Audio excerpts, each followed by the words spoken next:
Good morning, Professor.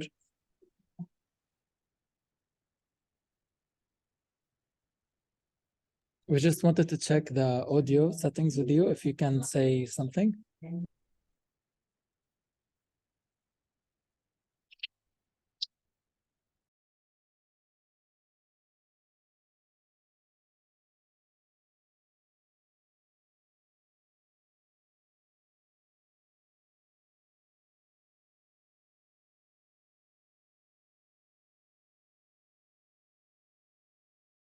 Hello, Professor, can you hear me?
Hello.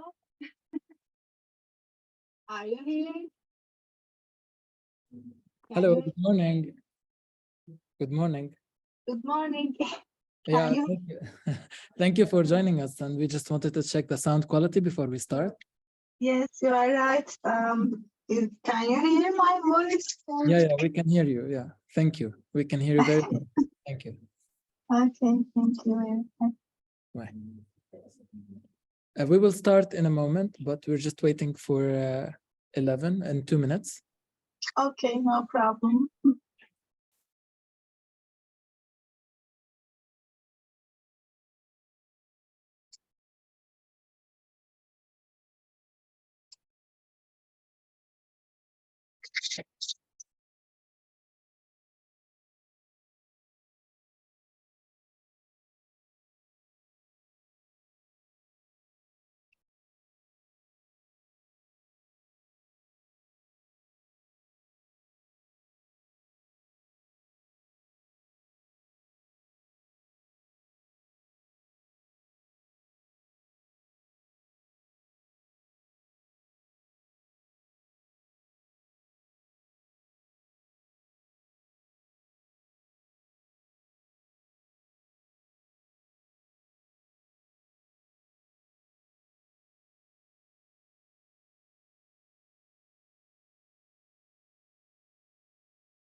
طيب، السلام عليكم ورحمة الله.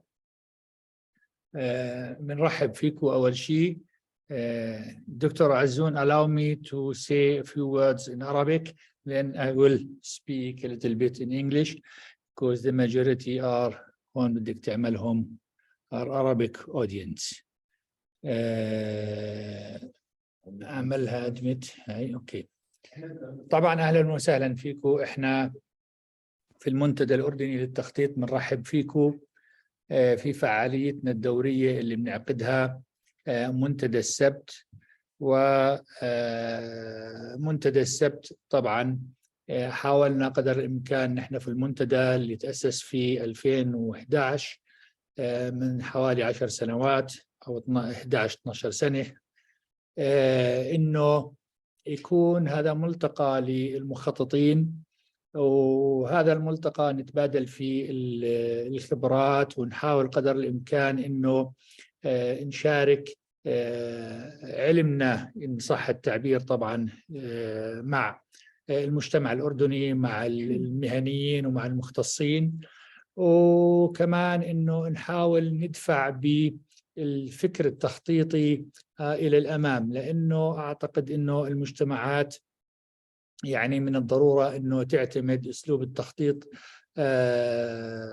المكاني، سواء كان يعني هذا التخطيط له علاقة في الأشياء الملموسة مثل الطرق والأبنية، أو في القضايا المتعلقة في التخطيط الاقتصادي، لأنه السبيشال بلانينج مثل ما بتعرفوا هي عملية يعني متكاملة لها علاقة في التخطيط التخطيط المادي المحسوس. وهذا التخطيط المادي المحسوس إذا ما انوضع في المكان الصحيح حقيقة هو الذي سيكون له الأثر على التنمية. ما بدي أطول في الحديث. إحنا في المنتدى يعني ارتئينا إنه نعمل فعاليتنا لهذا اليوم حول موضوع مهم جدا، ألا وهو موضوع الزلازل، ونحاول قدر الإمكان إنه نعالج الموضوع من منظور تخطيط مكاني أيضا. لهذا ارتئينا إنه نستضيف يعني الخبراء في هذا المجال. في معنا من تركيا وهي الأقرب إلى الحدث الدكتورة أرزو سوزان، ومعنا طبعا من الأردن أيضا الدكتورة البروفيسور حنان النمري، وهي حقيقة يعني منشغلة في موضوع الزلازل من سنوات طويلة، ولها العديد من الأبحاث في هذا الموضوع، وهي عميد كلية الهندسة في جامعة العلوم والتكنولوجيا. سيقوم بإدارة الحوار المهندس أحمد زياد، وحقيقة يعني إحنا رح نستمع إلى المحاضرتين، ومن بعدها سنفتح المجال للتعليق. دكتور سوزان يعني allow me to welcome you, and first of all I want to يعني to present my condolences for the losses in lives, and wishing the survivors a healthy recovery. I'll give the floor for Engineer Ahmed to carry on with our today's forum.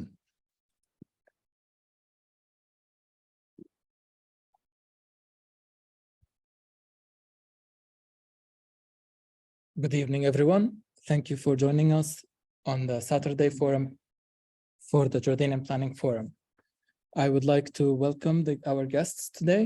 I will speak briefly about their achievements, and also I would like to start presenting their work according to the sessions that they will talk about. Our first guest is Dr. Arzu Suzan. She's a city planner that deals with natural disasters, resilience, and quality of life for sustainable futures in cities. Her research is rooted in searching the ways of transforming urban societies against various risks, including earthquakes, climate change, and health-related risks. involving both physical and social environments. She is also concerned with the improvement of quality of life in urban areas, particularly in housing and urban environments. In the related fields, she has scientific publications and gives lectures where she works as an associate professor in Bursa University in the City and Regional Planning Department of the Architectural and Design Faculty. I would like to welcome Professor Hanan Al-Nimiri. She has a PhD in civil engineering from the University of Jordan. She is mostly interested in earthquakes engineering, seismology, structural testing and modeling, rehabilitation and retrofitting of structures, advanced composites, building codes. One of her professional experiences, I will mention just a few. She is the Dean of Engineering in the Jordan University of Science and Technology. She was also a research senior structural engineer in the Royal Scientific Society of Jordan. And she was also a senior structural engineer between the 1991 and 1998. Her major professional experience revolves around being a co-author of the first edition of the Jordanian Code for Earthquake-Resistant Buildings, assessment of seismic risk in city of Irbid, Jordan, assessment of seismic vulnerability of buildings in Jordan, mitigation of seismic risk in Jordan, including Jordan seismic hazard mapping, micro-zonation of the city of Aqaba, and assessment of the seismic vulnerability of typical residential stone concrete buildings, site survey assessment and seismic retrofitting of a number of industrial structures in the city of Aqaba. Following the 1995 Aqaba earthquake, she also did an investigation into the use of silica and sand and high-performance concrete, site survey and structural assessment of grain silos in Jordan, structural design of new buildings, structural assessment of existing buildings. Welcome you everyone again for this important session today, and we hope that you will gain a lot of benefits from the discussion that we will have. Please note that this session is recorded and will be available on our social media handles, and it's also broadcasted live on the Facebook page. Welcome everyone, and if you have any questions, please feel free to connect your devices to Zoom and ask your questions in the chat box, or you can also provide your comments directly on the live stream so we can take a look into it as well. We would like also for everyone to mute their phones and their Zoom accounts so that we can let our speakers present their work, and then we will start with Professor Arzu. You may share your presentation and start talking about it. Thank you very much. Can you hear my voice?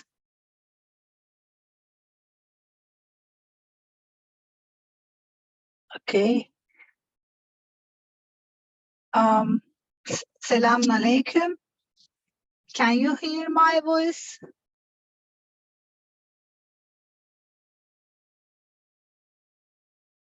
No. Yes, we can hear you very well. Thank you. Okay. Yeah. First of all, I want to thank you for this opportunity for sharing the experiences in Turkish earthquakes or earthquakes in Kahramanmaraş, and I want to share a file, and can you allow me? It is. I want to share my presentation.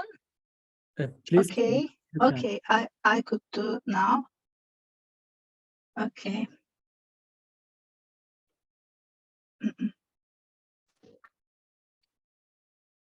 So.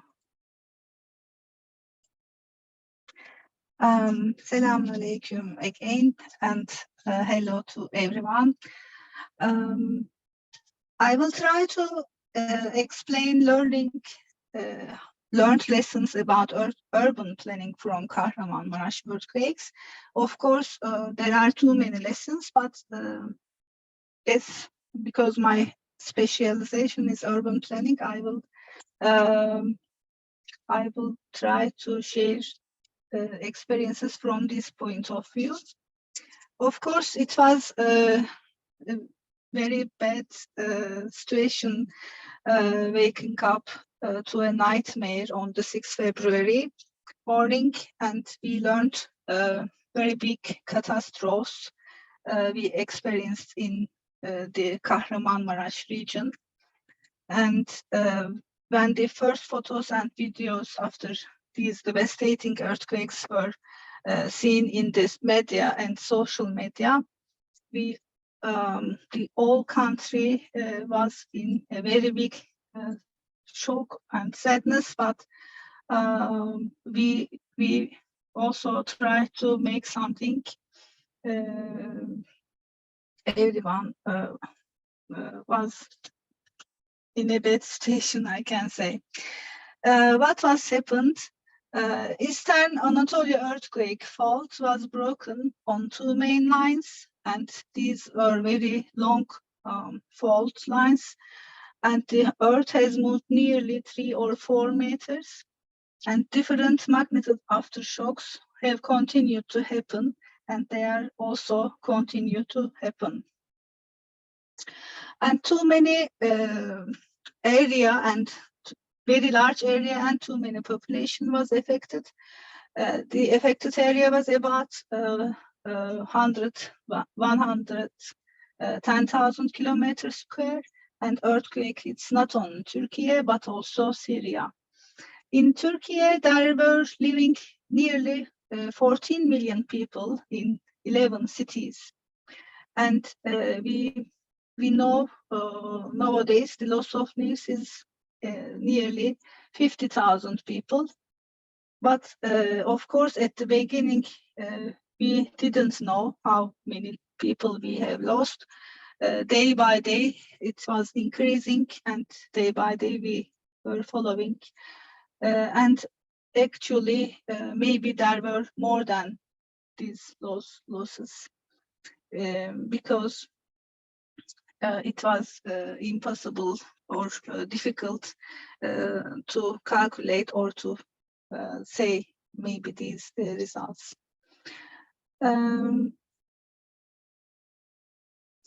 At the beginning, national mourning was declared for 7 days, and disaster intervention level was explained as 4th level. It was a very big disaster. It means it is a very big disaster according to Turkish disaster intervention plan.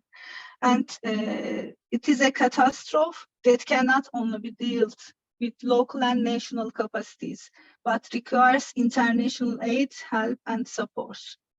Then Turkey called for international help. National interventions into disaster region was launched at the same time when rescue teams from many countries had begun to come. What we experienced then? People in the disaster region were leaving everything alive. Officials and volunteers were spending efforts to arrive into the region. The other part of the country was following the media and attempting to support rescue relief activities in various ways. Actually, we were experiencing the disaster management cycle and the post-disaster stages of this disaster management cycle.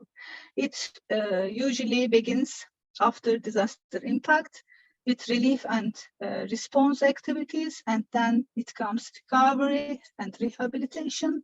And now, nowadays, we are on these stages, rehabilitation and reconstruction.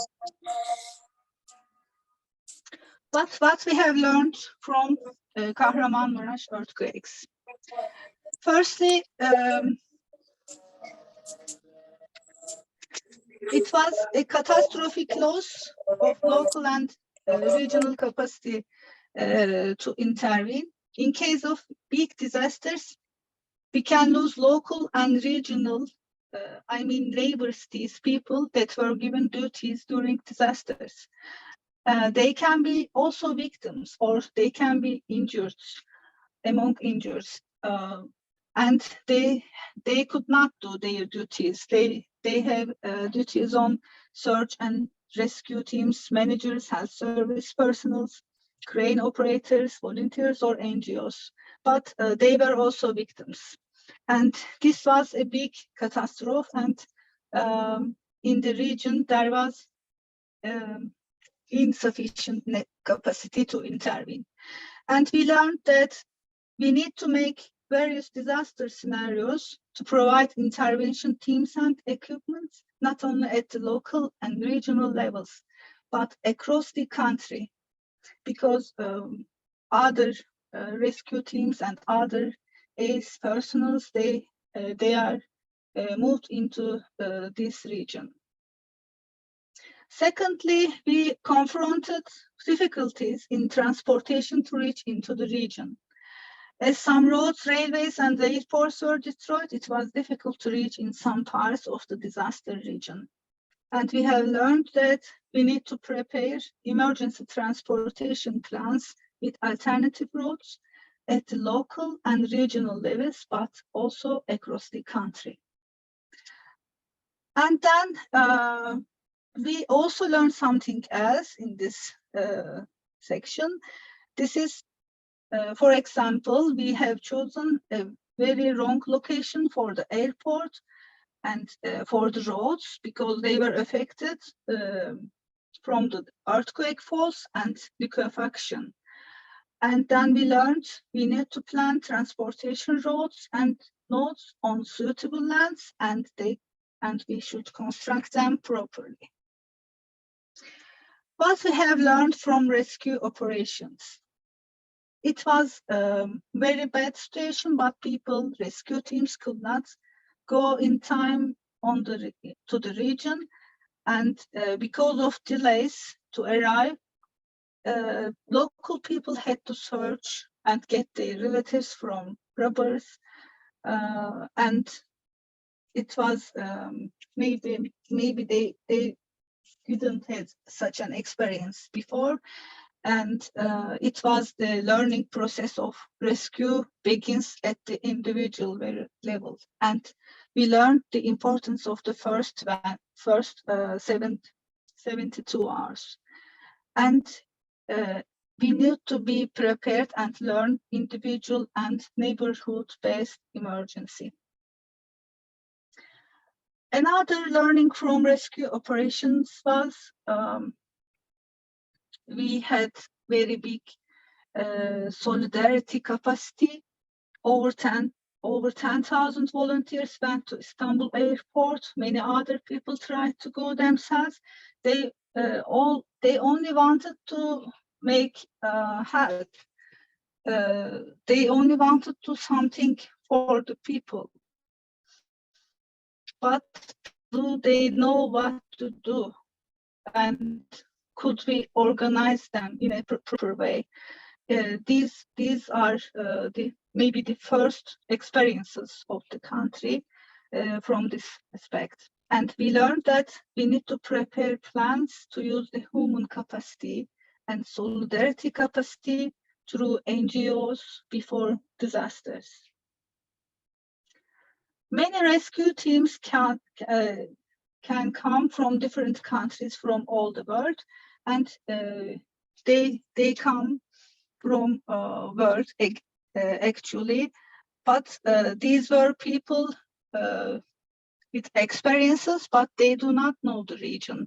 After they arrive, their transport to the region should be organized. We learned this, and it is maybe we had some preparations, but despite this was this required very a new type organization, and we learned that we need to have plans to organize such international teams and aids in the case of big disasters.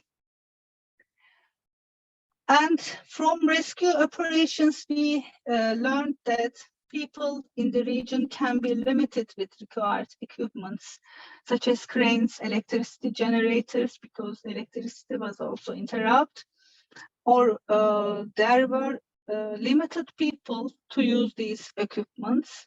They are not allowed to use them and officially authorized people were not enough due to greatness of the disaster in the region. Local volunteers, NGOs could be given duties to use them with suitable educations, but we had to do all of this before disaster. We learned this. We learned we need to organize more legal equipments to prepare local points such as parks for small equipments to increase the capacity of local people and or NGOs. Again, we had some technological equipments, but to find alive people from robbers, but we had some technological devices, but we also learned other type of equipments from the coming international rescue teams. For example, drones can be used to provide light during rescue. And we learned that we need to develop some such kind of technological devices for rescue operations. Again, we also learned other things. We learned in, how can I say, people are same and they are unique. What important is to be a human being, and it doesn't matter from which country you are. And I want to thank you, these heroes. And of course, thanks to the local friends of human beings, the dogs. This is very important, I think, because in Turkey we had some problems with street dogs, and why don't we use them why don't we educate them for this situation? And we learned from rescue operations, we can make the world a better place to live. We can, all the people, all human beings come together. And what we need is to remember that we are human beings in essence. Learnings from aid and support. We have also too many learnings from this stage. People from all cities were organized for aids, cooperation, and solidarity was very high. How were the aids and supports organized at the disaster regions? It was a very interesting question, because people were going to the disaster region with too many aids, but there was a problem of organizing and distributing them. And we learned we need to have disaster logistic plans and alternative stages of aid distribution for each city and region and for different scenarios. Actually, in Turkey, we do these plans, but we faced and we confronted such a big situation, and we are limited, and we should develop different scenarios. Another learning was with the technological innovation of Turkish people. People developed various applications that show the places of victims, aids, robbers, etc. And we learned that how can we be innovative and creative in case of emergency times. And I can say solidarity makes innovative. But we should also be innovative and have solidarity before disasters, actually. And for this reason, we need to develop technological devices before disasters happen, and to make information to local people and integrate all this technology with smart city technologies. And we saw that we have the capacity. At the temporary housing stage, firstly, the dormitories of universities in different cities were dedicated for earthquake victims. We could only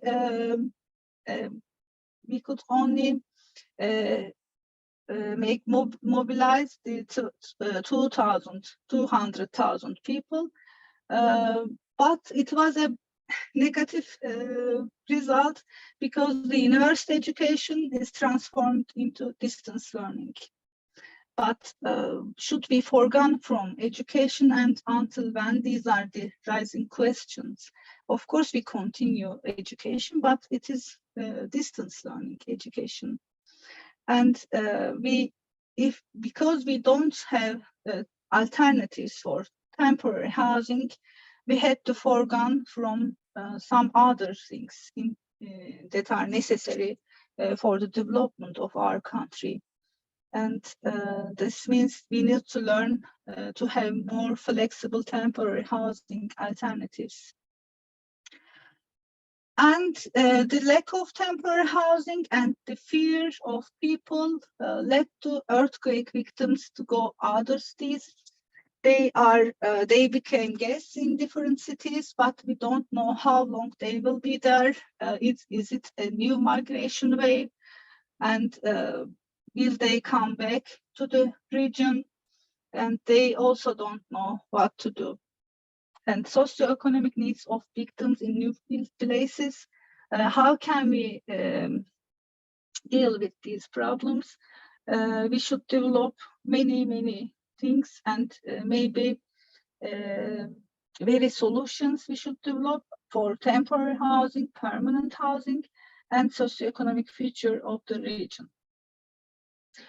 And our lessons are continuing for temporary housing. Temporary shelters are prepared at different places in different cities.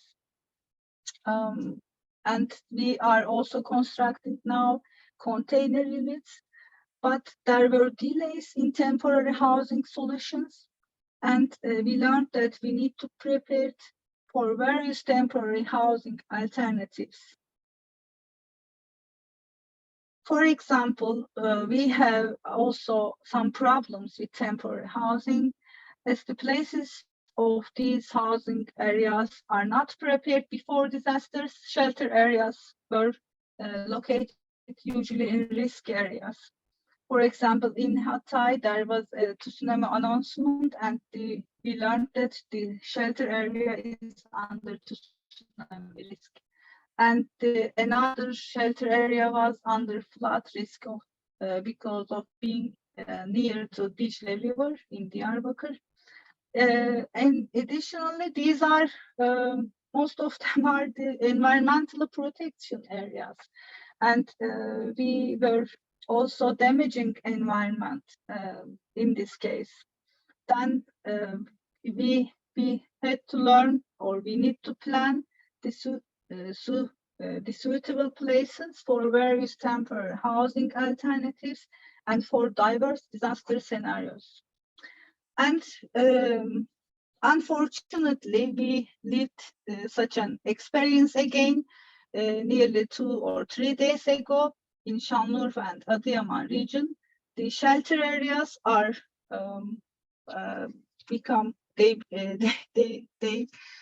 were flooded in big floods.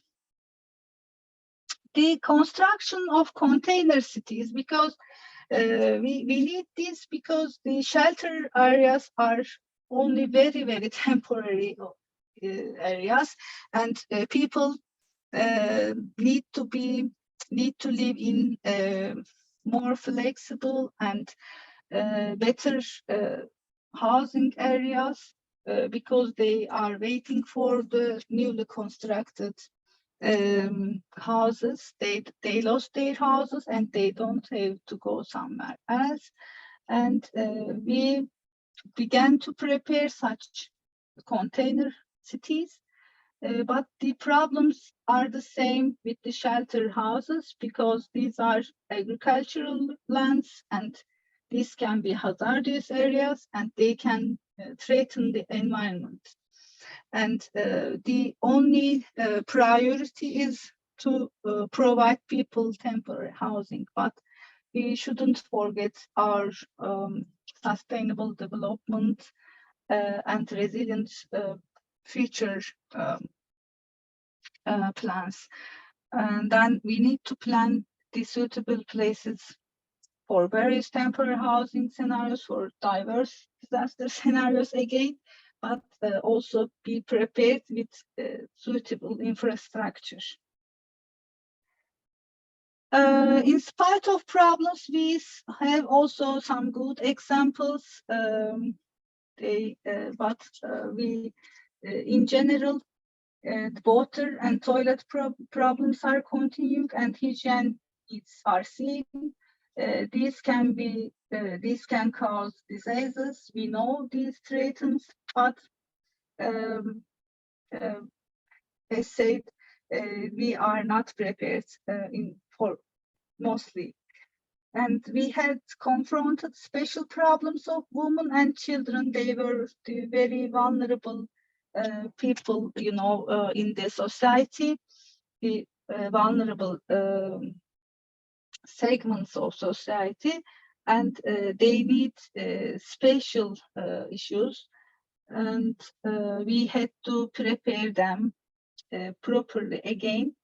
But also we see good examples. We deal with children in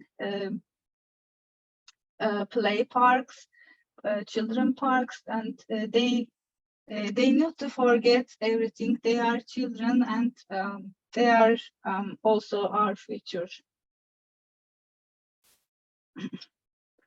Of course, there were very other points for AIDS, for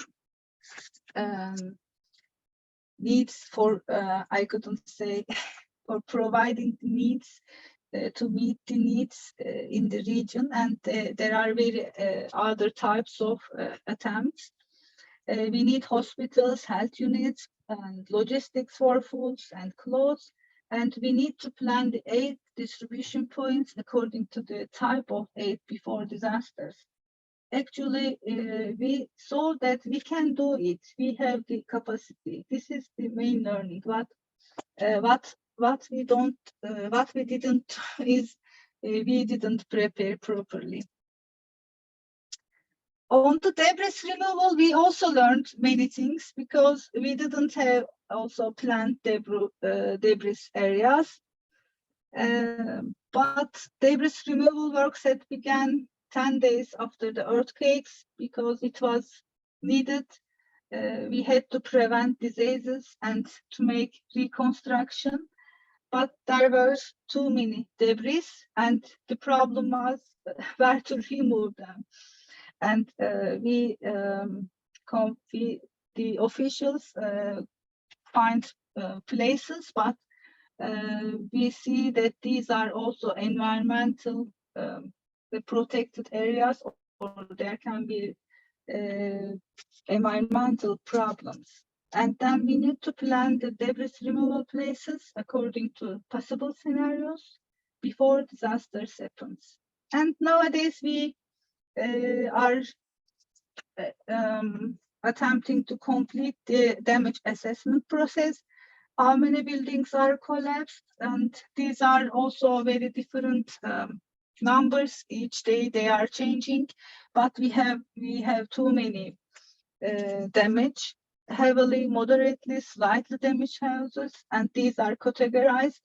And because maybe people can live again in their houses, maybe migrated people can come again to the region, and how many people can benefit from reconstructed houses.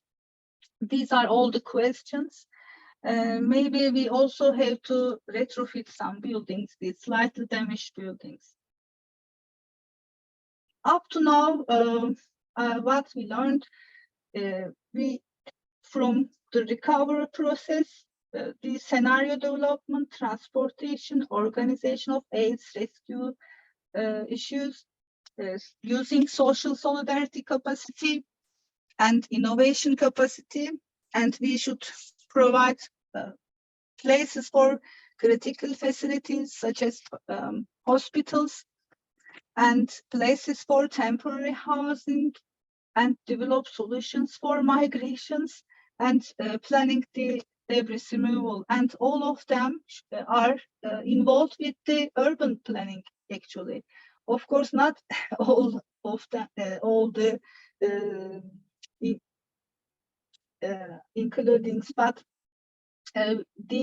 how can I say, we need to integrate these post-disaster preparedness process into urban plans, because we didn't show them in the urban plans or city development plans.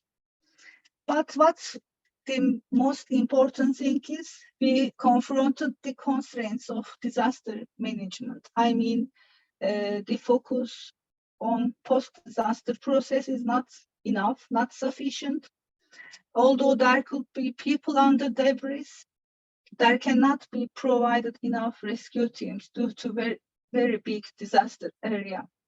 Thus, we couldn't rescue, we couldn't find them. And focusing on the post-disaster process is not sufficient. We need to learn from deficiencies in post-disaster process, which are mostly in the urban planning practices, but we have to give priority to risk management. I mean, urbanization and construction process. Because we also saw buildings without any damage, although all buildings around are in very bad situation. This means that if we can construct properly, we could not have so many loss of peace. And we learned that we need to obey the rules during construction of the buildings. And the problem was in the monitoring process. And we learned that we need to strengthen this monitoring process. And in the settlement cases, there were also settlements without any damage.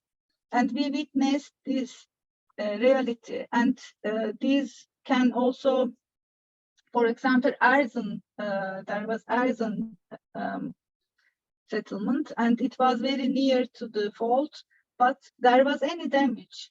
And the Toki houses, the constructed houses by the state, there was any damage. And we learned that we need to obey the rules during urban planning in cities. And what was the problem? And we should find these problems, and we need to strengthen also the urban plan monitoring process. And we learned that how we can be forgetful, and we remembered how we are forgetful, because all things we had already learned after 99 earthquakes, but we forget most of them. And we learned that we have to remember how we can be forgetful. And where to begin now? If you want to begin to learn from disasters, where should we begin? First of all, we should begin from the reconstruction phase. It is a good point to begin by remembering that cities are not only housing areas for resilient future of our cities, and it is necessary to implement city planning principles. But nowadays we face these problems again, because the government, the officials try only to make housing areas. But the city is not constituted of only housing areas. The city has culture, the city has economic life, social life, and if you want to attract people again to these cities, to revitalize the life in these cities, it is not sufficient to plan or to reconstruct the houses. Unfortunately, nowadays, we live these experiences. And where to move in the long future or in the middle term? We should transform our urban planning process, and we should move into urban risk management process. we have to develop preparedness plans, which has necessary activities for post-disaster emergency situations, and we have to integrate all of them into urban planning process, and we say this mitigation planning. It has a meaning of risk reduction in urbanized areas and prevention of risk in new development areas, because yes, we have very good planning systems, but they are not sufficient. They are not enough in case of disasters or preparedness. Or how can we mitigate our risks in the urbanized areas? Because we had a very rapid urbanization process, and our cities became a risk pools of risks. There are very different risks, not only earthquake, flood risks, climate risk, too many risks we are confronted. We have vulnerable buildings, we have vulnerable society, and we should begin from the urbanized areas. There are also some attempts for urban regeneration, but they are they are not connected with urban planning, and they are issuing or operating in different ways. And we have to organize all of them. And this is my presentation. Thank you very much for this opportunity. Thank you very much. This is a wonderful presentation with amazing recommendations. We would like also to mention again how sorry we are for the losses that you had experienced during the earthquakes. Thank you very much. You pointed out extremely important pillars to talk about during our discussion with you, and the way you presented the facts and the plans that needs to be measured and integrated within urban planning are extremely important. You also mentioned the missing link between crisis response and crisis and risk management and assessment. These are also very important takes on how to efficiently integrate our response during a crisis when everyone is just concerned of saving the ones they love and also saving their people. We wrote so many notes and comments. We would like to discuss with you later after Dr. Hanan presents her work as well. And we are very excited to see what are the outcomes that we can all agree together based on your recommendations for recovery, relief, rehabilitation, and reconstruction efforts that are happening right now in your country. Again, we stress the importance of your presentation and how it was vital for us to know all these things in advance and how we can start working on our plans in the future. And it's an invitation also for many cities to follow suit. So thank you again. We will have a very small break of 1 minute or 2 minutes before we prepare the second presentation, but beautiful, beautiful work. Thank you so much for sharing this with us. And please stay tuned for the follow-up discussion and the questions. Yeah, welcome. Thank you very much for my time. Thank you.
خلص واخدين بريك. خلص انت بس طلع لقدام، طلع لفوق، انزل تمام. لا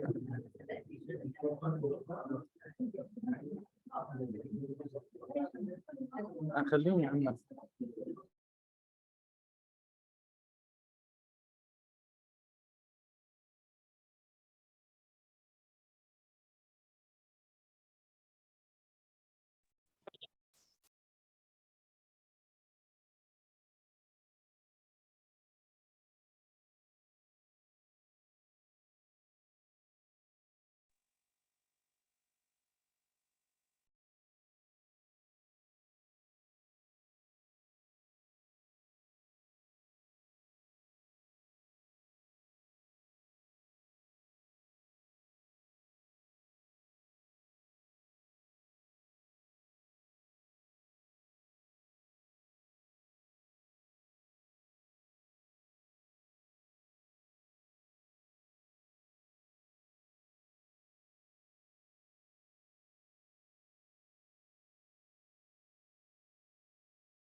يس جاهزين.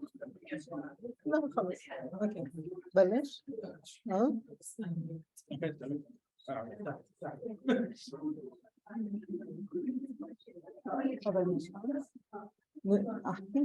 Okay.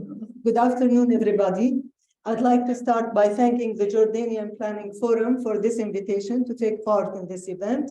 And I would like also to pay my condolences to Professor Arzu and to the people of Turkey and Syria.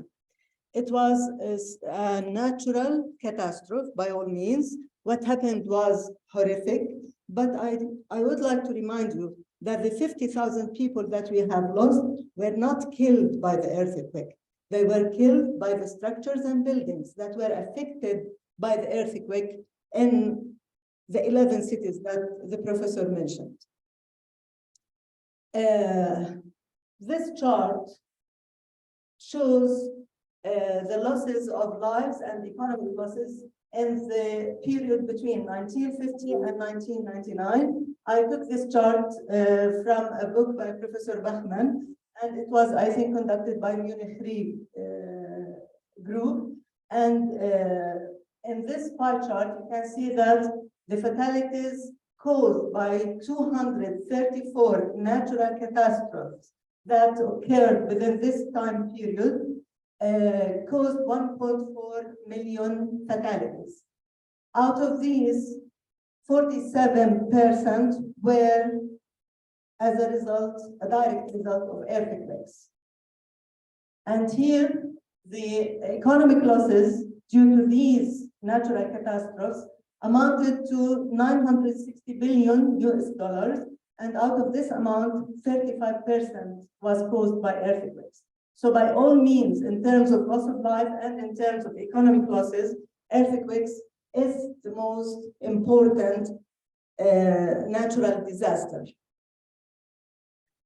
Let me remind you of some of these earthquakes. For example, the most devastating earthquake that occurred in the world was the 1976 Tangshan earthquake in China, and this caused almost 300,000 fatalities.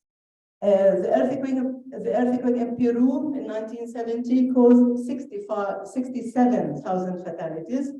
In terms of economic losses, out of the earthquakes that we have been talking about, in 1995, the Japanese earthquake in Kobe caused 100 billion US dollars in losses, and Northridge earthquake caused about 44 billion. You remember the numbers that Professor Arzu talked about, 50,000 fatalities, and 17 million people were displaced by the earthquakes in Turkey and Syria.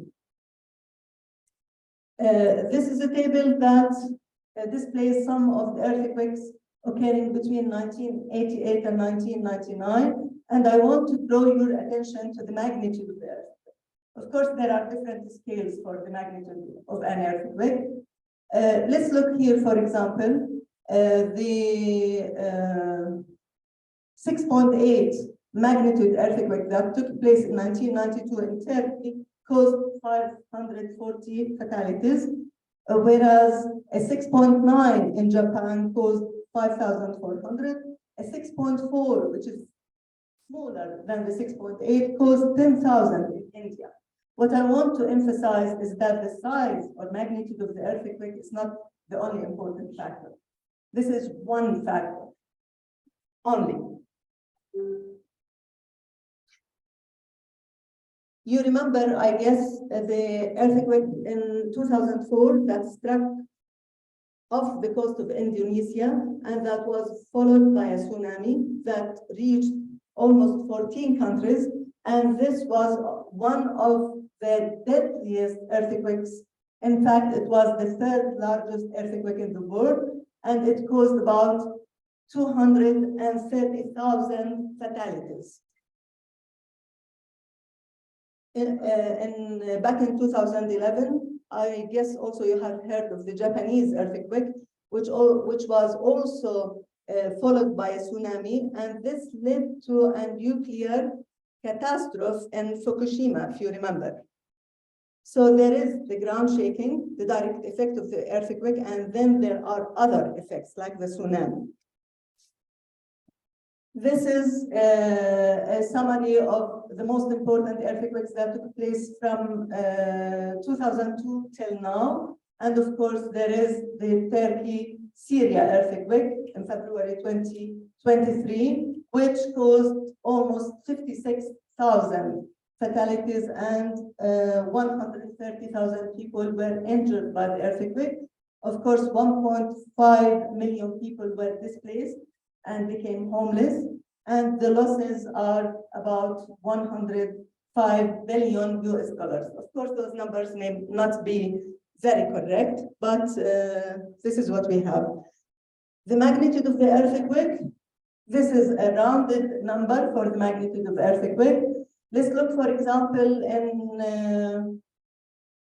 in a stronger earthquake, a 9 magnitude or 9.1 magnitude, the one that took place in Japan in 2011. The number of fatalities is around 20,000. This is much smaller than the 50,700. So it's not only the magnitude of the earthquake, as I mentioned before. The largest ever recorded earthquake in the world was in 1916. This was in Chile, and it was estimated at 9.5 magnitude on the Richter scale. This is just to tell you that the earthquake in Turkey took place on the East Anatolian Fault, and we are not affected by that fault. We are affected by the Dead Sea Transform Fault. So the earthquake did not kill the people, the buildings did. This is a summary of the number of fatalities between 1900 and 1990. I took this from Coburn and Spence in 1992, and this is a breakdown of the fatalities. So you can see here that in the first half of the century, the number of fatalities were mainly caused by the collapse of masonry buildings. 60% to 65% fatalities were caused by the collapse of masonry buildings. The same is here. RC buildings, which we have here in Jordan, they are better. They are most probably designed in a better way. But the problem is that they are also vulnerable. And when an RC building collapses, it affects life much more than a masonry building. So we have to take care or to pay attention to the vulnerability of a building, which is the susceptibility of a building to be damaged by an earthquake, seismic vulnerability. This is the second factor in the risk. The first factor is the hazard, and the second factor is the seismic vulnerability of the elements at risk, the buildings. This is what I'm talking about. The seismic risk is defined as, or it is a factor of the seismic hazard, which we cannot do anything about. It's a factor of the vulnerability of the building stock or the structures. Here is our role. We can reduce the vulnerability in order to reduce the risk. We are here, and this is the Dead Sea Transform Fault, which is a slightly split faulting system, and the movement on this fault is about around 4 to 6 millimeters per year, whereas the movement on the East Anatolian Fault is around 25 millimeters per year. So you can imagine the scale.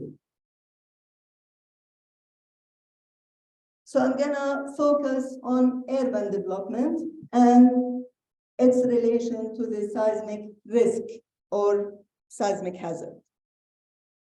When we select a building site, we should be cautious about the risk of that building site. We should consider, the government should consider the fact that the building could be affected or damaged by ground faulting, by ground shaking, by liquefaction or subsidence, by utility disruption, by secondary hazards and impacts of the earthquake, for example, fires, floods, tsunamis, and hazardous materials release. When the waves are emitted at the focus of an earthquake, these seismic waves will go through a specific path to reach your structure, which is on the top. As the waves travel, they are affected by the properties of the soil and rock through which they travel. And when they reach the site, they are also affected by the local site conditions. So you should be aware of your local site conditions. Is it rock? Is it clay? Is the clay layer very thick or very small? Of course, you have other effects like the topographic effect. Where is your structure located? Is it on the ridge or a crest of a ridge? Is it in a valley? Is your structure a wide structure or a very spacious structure where you will encounter different properties of soils, different types of soils for the same structure? All of this should be taken into account when you select the site for your structure.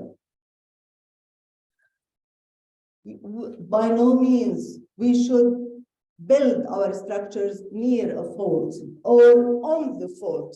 Would you expect a structure to not be damaged by a fault where the movement could be in the range of meters to 2, 3, 4 meters or more? So you are not allowed to build your structure on the fault or near the fault. You could find limits, for example, in some codes. Examples, for example, from the Chi earthquake in Taiwan, a dam was affected by the earthquake because it was on the fault. The end of the dam was affected by a 9-meter movement. The structure would not have survived. This is a photo of a reinforced concrete dam where the fault was under the dam. I don't remember from where did I get this photo, but here you can see the fault trace on the ground after the earthquake. This is the fault, and this is the movement of the fault. You can see that the buildings on the fault, they had no chance of surviving. But also this is a very important photo because it shows you that there are structures that have been designed and constructed according to codes and managed to survive the earthquake, although they are in the proximity of the fault or faulted trace. So in Jordan, governments should be aware where are the faults, and we as engineers should consult our maps. This is a structural geological map for Jordan. I obtained it from the Natural Resources Authority, and it shows the main fault, which is the Dead Sea Transfer fault, but we also have many others. So by no means put your structure on a fault. At least 15 meters away from the fault, and it depends on the importance of the structure. Local site effects. We should pay attention to the soil type. We should pay attention to the soil susceptibility to liquefaction and to the effects of surface topography and basin geometry. Let's talk about soil type. Would you like to build your structure on rock, or would you like to build your structure on sand or clay? What's your opinion? Not necessarily. So, attenuation data, as I told you, the seismic waves are affected by the medium through which they travel. But attenuation data is scattered, and the trend, overall trend, suggests that peak acceleration at the surface of soil deposits are slightly greater than on rock, but this is only when the peak acceleration is small. However, when the peak acceleration is large, the soil, which is the soft soil, would affect the properties of the earthquake and would result in a smaller acceleration. Another, let me skip these. Another important factor is what we call resonance. Resonance, بالعربي ظاهرة الرنين. Resonance takes place when the natural frequency of the Eurostructure, which is the fundamental period of the structure, this is a dynamic property of the structure, is very close to the frequency, controlling the frequency of the earthquake itself.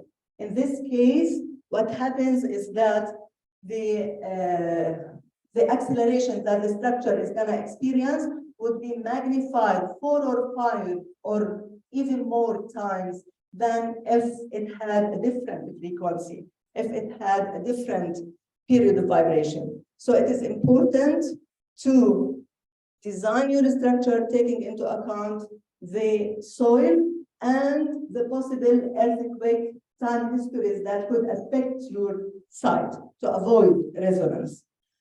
Resonance, for example, affected deeply what happened in the 1985 in Mexico City.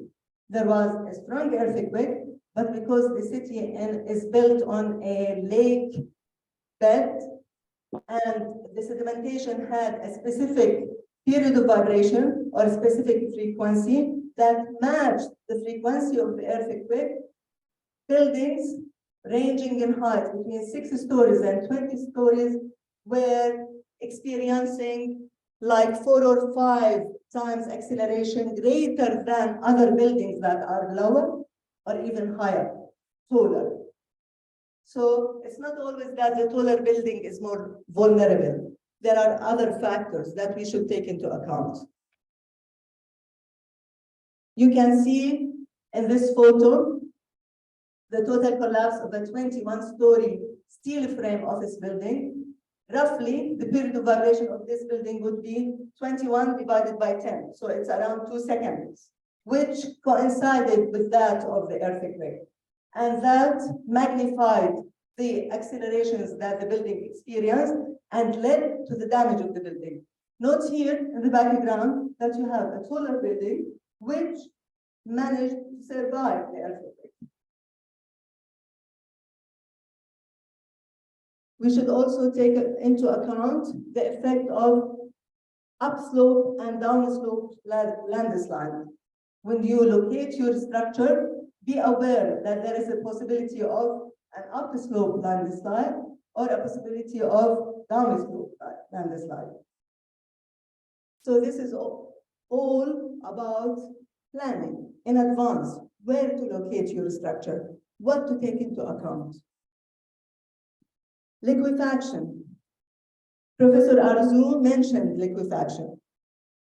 We should have maps for potential susceptibility of soil to liquefaction. What is liquefaction? التميع.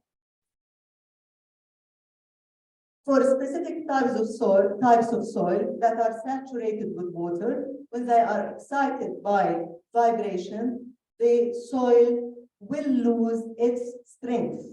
It will lose its shear strength, and this may result in settlement of the building as a whole or differential settlement and toppling of the building. And I'm sure that you have seen many photos of this phenomenon. This is from the 1964 earthquake in Japan. This building was not damaged, but it was toppled because of liquefaction. And in fact, they say that people exited the building and walked on the building to the street. So, as we have said, buildings could settle as a rigid body into the ground a few meters. Some of the photos show that the third floor or the second floor was at the level of the ground. It settled for more than like 6 meters or so. And it could be differential settlement, and in this case, the building was not damaged, but it can no longer be used. And it probably could affect nearby buildings, damaging nearby buildings. And liquefaction could be manifested on the surface in the form of sand boils. As you can see here, those are all examples of liquefaction effect. For example, in this photo, the title says that the car was crushed under the 3rd story of this apartment building. 2 stories submerged into the ground. This building settled 1/2 meter into the ground. So what is the solution? What do you think? What should we do? we should mitigate the potential of liquefaction. How? First, by avoiding locations where the potential for ground failure is identified in geotechnical investigations. Do not locate your structure where groundwater is low, where soils are compacted, and where soils are not homogeneous sands or gravels.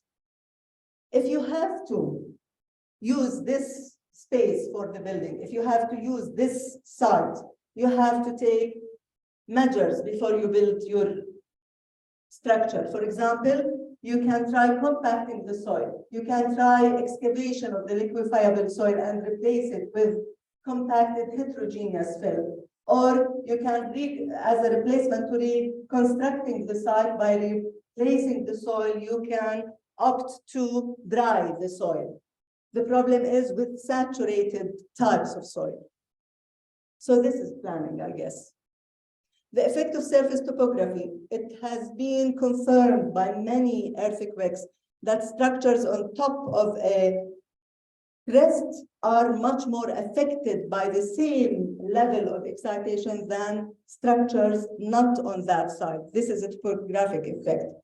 It has also been confirmed that structures built in a valley would be affected by three-dimensional effects of the waves.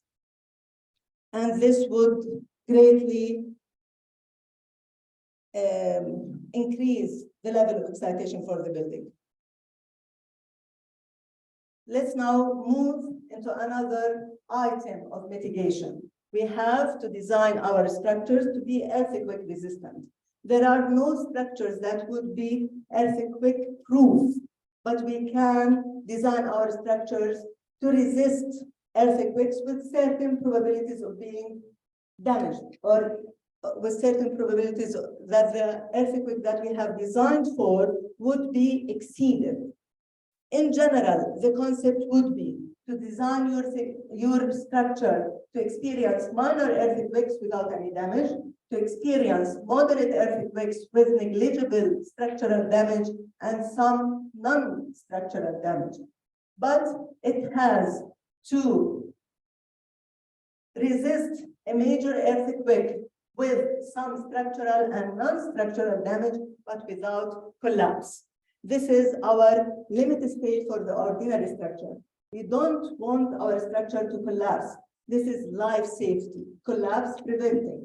Of course, there are other structures that we need them to be functional during the earthquake and after earthquake. For example, hospitals, civil defense buildings, airports. These structures should be designed for a different limit state. They should remain functional during and after the earthquake. There are other structures that we cannot allow any type of damage.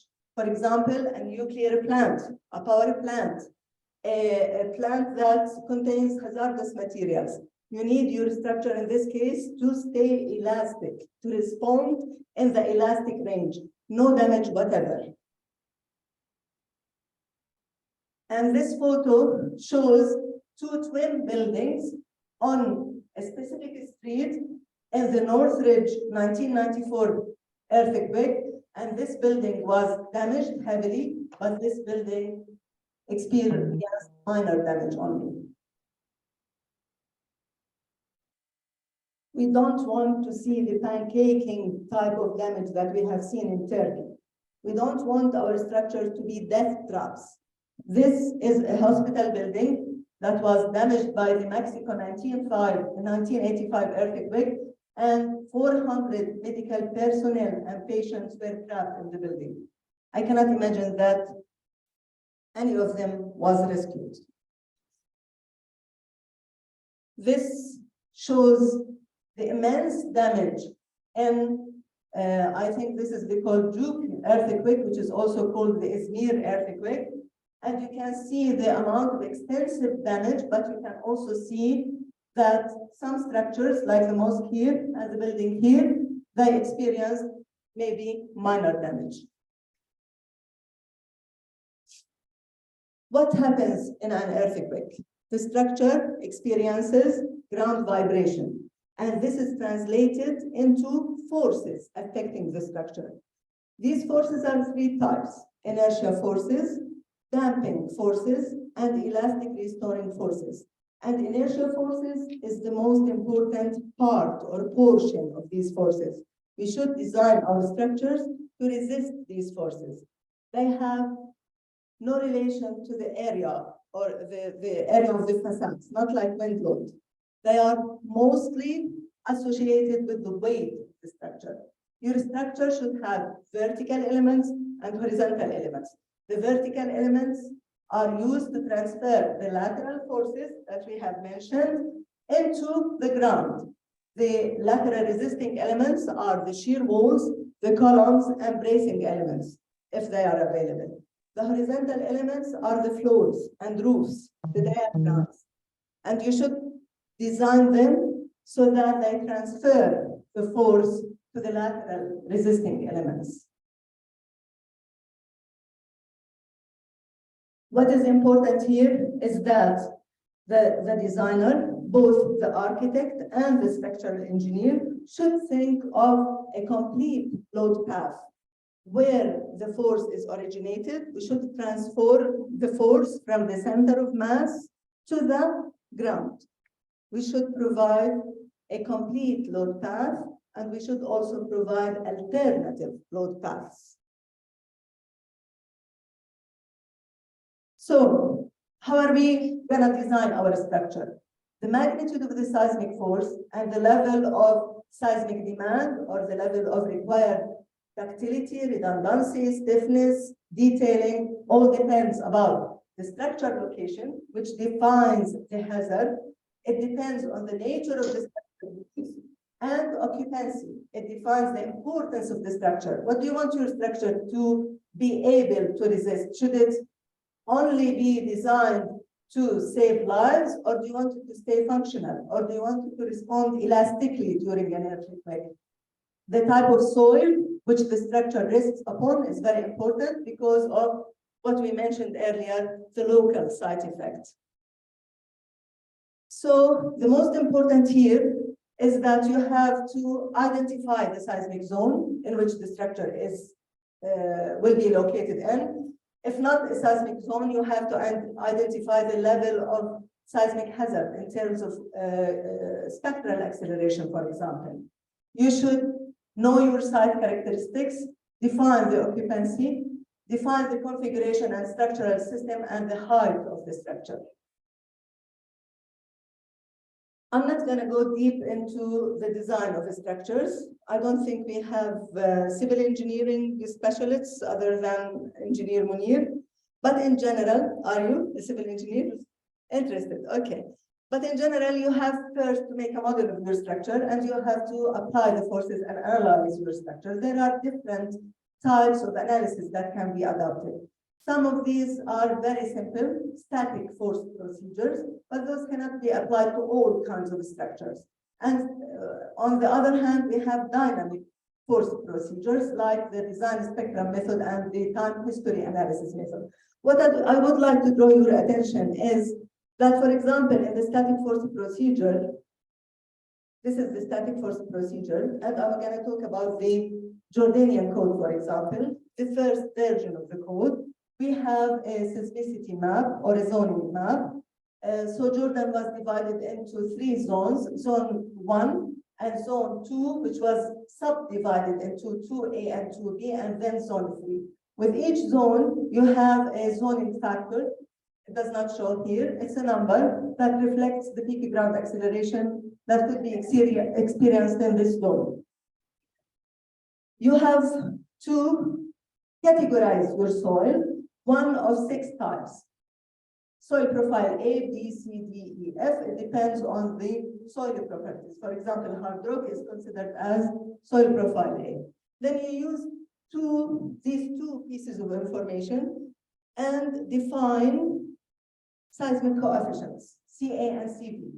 Those will be used to calculate in the static force procedure what we call the design base shear.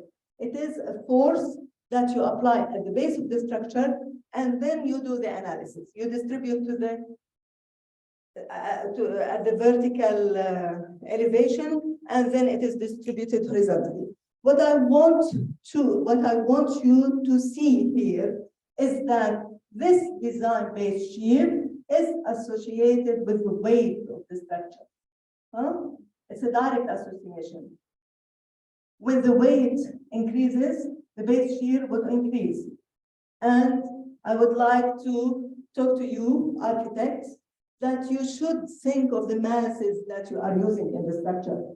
Do not use any mass unless it is essential, unless it is important. When the mass increases, the weight increases, and the design forces increase. Do not use any masses that are not important. Of course, the seismic coefficients are here, and they are associated with the level of seismicity expected at this site. The importance factor is here, and you have a factor that we call a seismic response coefficient, the R factor. The R factor is actually made of three important parts: redundancy, ductility, and overstrength. Redundancy is that you have alternative load paths in your structure. When you have alternative load paths in your structure, then you will design for a smaller force. When your structure is ductile, it can take the deformation. You will have a lower level of force. When your structure has some overstrength, but that is well designed. For example, you don't want your beams to be stronger than the columns. So when R increases, your base shear decreases. This is very simple, but I wanted to draw your attention to these important factors when you start thinking of the conceptual design of a structure. Don't increase the weight. Think of redundancy. Think of ductility. Think of overstrength. An important factor in the formula is the period of vibration of the structure. As I told you, this is a dynamic property of the structure that defines the level of seismic forces that the structure has to resist. This is a factor that depends on the properties of the structure, basically on the stiffness and mass of the structure. So again, the mass is important. The stiffness is important, but the mass is very important. Don't increase the mass of the structure unless you need the mass. The period of vibration, for example, it is related to the type of the resisting system, and it is related to the height of the structure. In the Jordanian code, for example, for Jordan, we have a common type of construction. We have a skeleton type of reinforced concrete frame, beams and columns, but we have infill walls. The infill walls are basically of this type: stone masonry, concrete masonry, an isolating material, and then we have concrete, plain concrete in between. The code suggested a value of 0.04 for the CT coefficient, and based on some research that I have conducted, I suggested a value of 0.023 or 0.028. This means that the structure is expected to be subjected to more forces than what is in the code.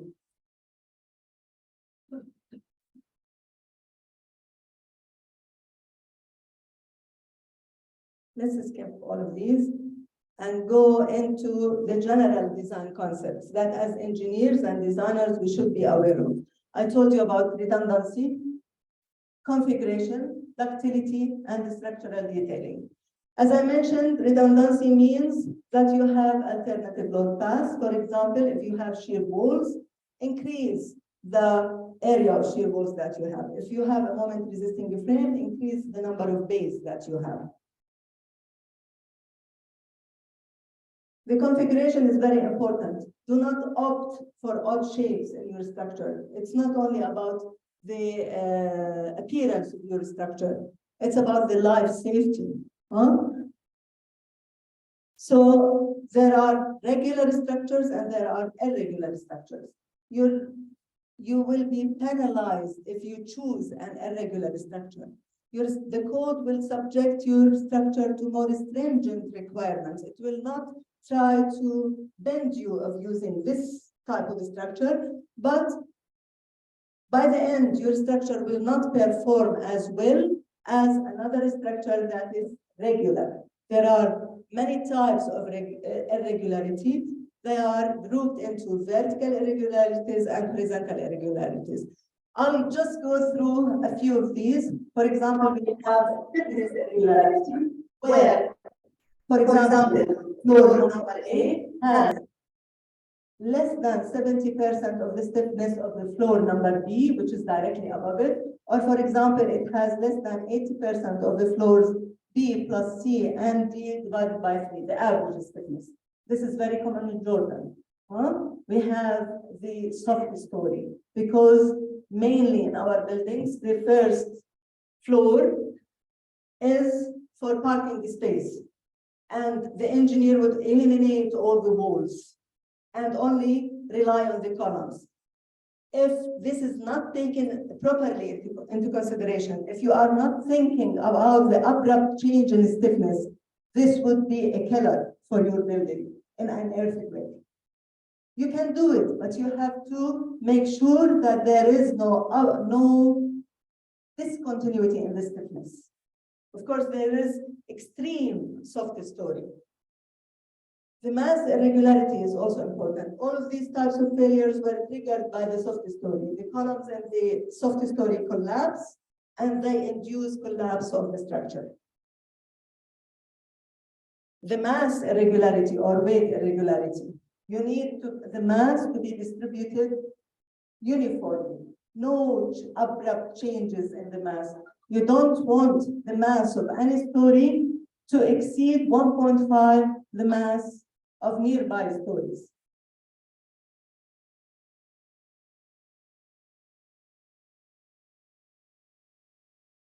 There are many types of irregularity. I will skip through them, but let me give you two examples or one example of the plan irregularities.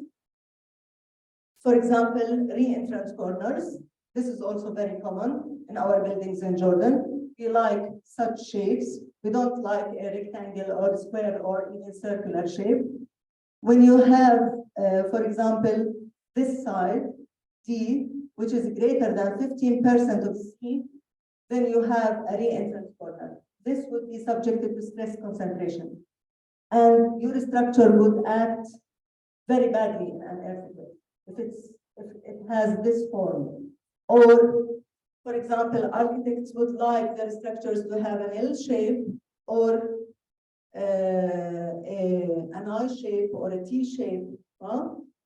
What's going to happen in this case? Your structure would have like two wings or multi-wing structure, and each wing would have its own stiffness and would resist the earthquake in a different way, and they will pull each other and cause damage. Of course, you can still use your structure with this shape, but you have to design for it. You have to take care of this thing. You can, for example, separate the wings, or you can reinforce the notches. There are solutions, but you have to take them into consideration. Pounding is a very important phenomenon that causes failure of structures, and I guess we have this phenomenon in our buildings, because in commercial buildings there are no gaps between the buildings. You need to have a seismic gap of a specific amount between the structures, because in an earthquake, this structure could sway this way and this structure could sway this way. If the gap is not enough, they will be hammering each other, and that would lead to collapse of the structure. This is an example. The structure here and the structure here, they almost had the same period of vibration, and this structure was hammering this structure and led to the collapse of this story and thereby the collapse of this structure. The problem is manifested when the floor or slab of one structure hits the columns of another structure. The two slabs are not at the same level. So this is an extra or additional manifestation of the problem.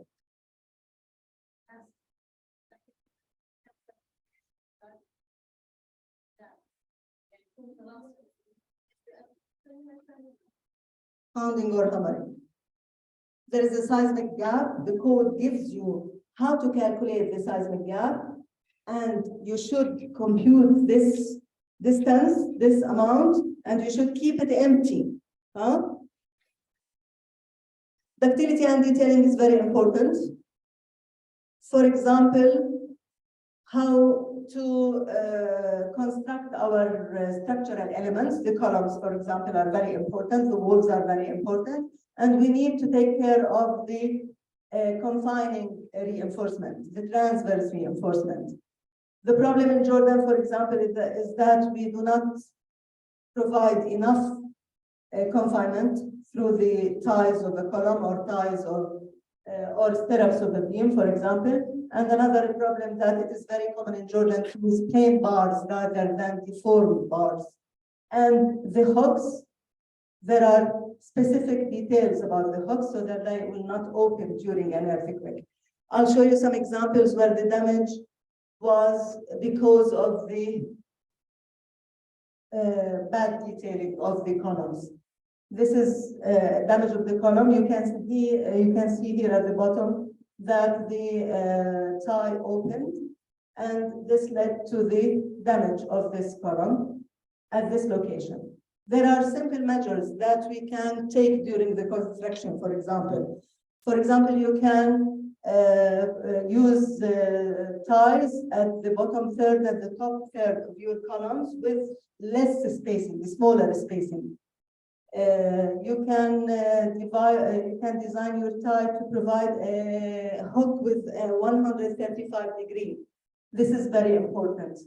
You can avoid overlapping the longitudinal reinforcement at the bottom third and the middle third. With these small measurements, you can enhance the ductility of the columns, which are the main elements in your lateral resisting force.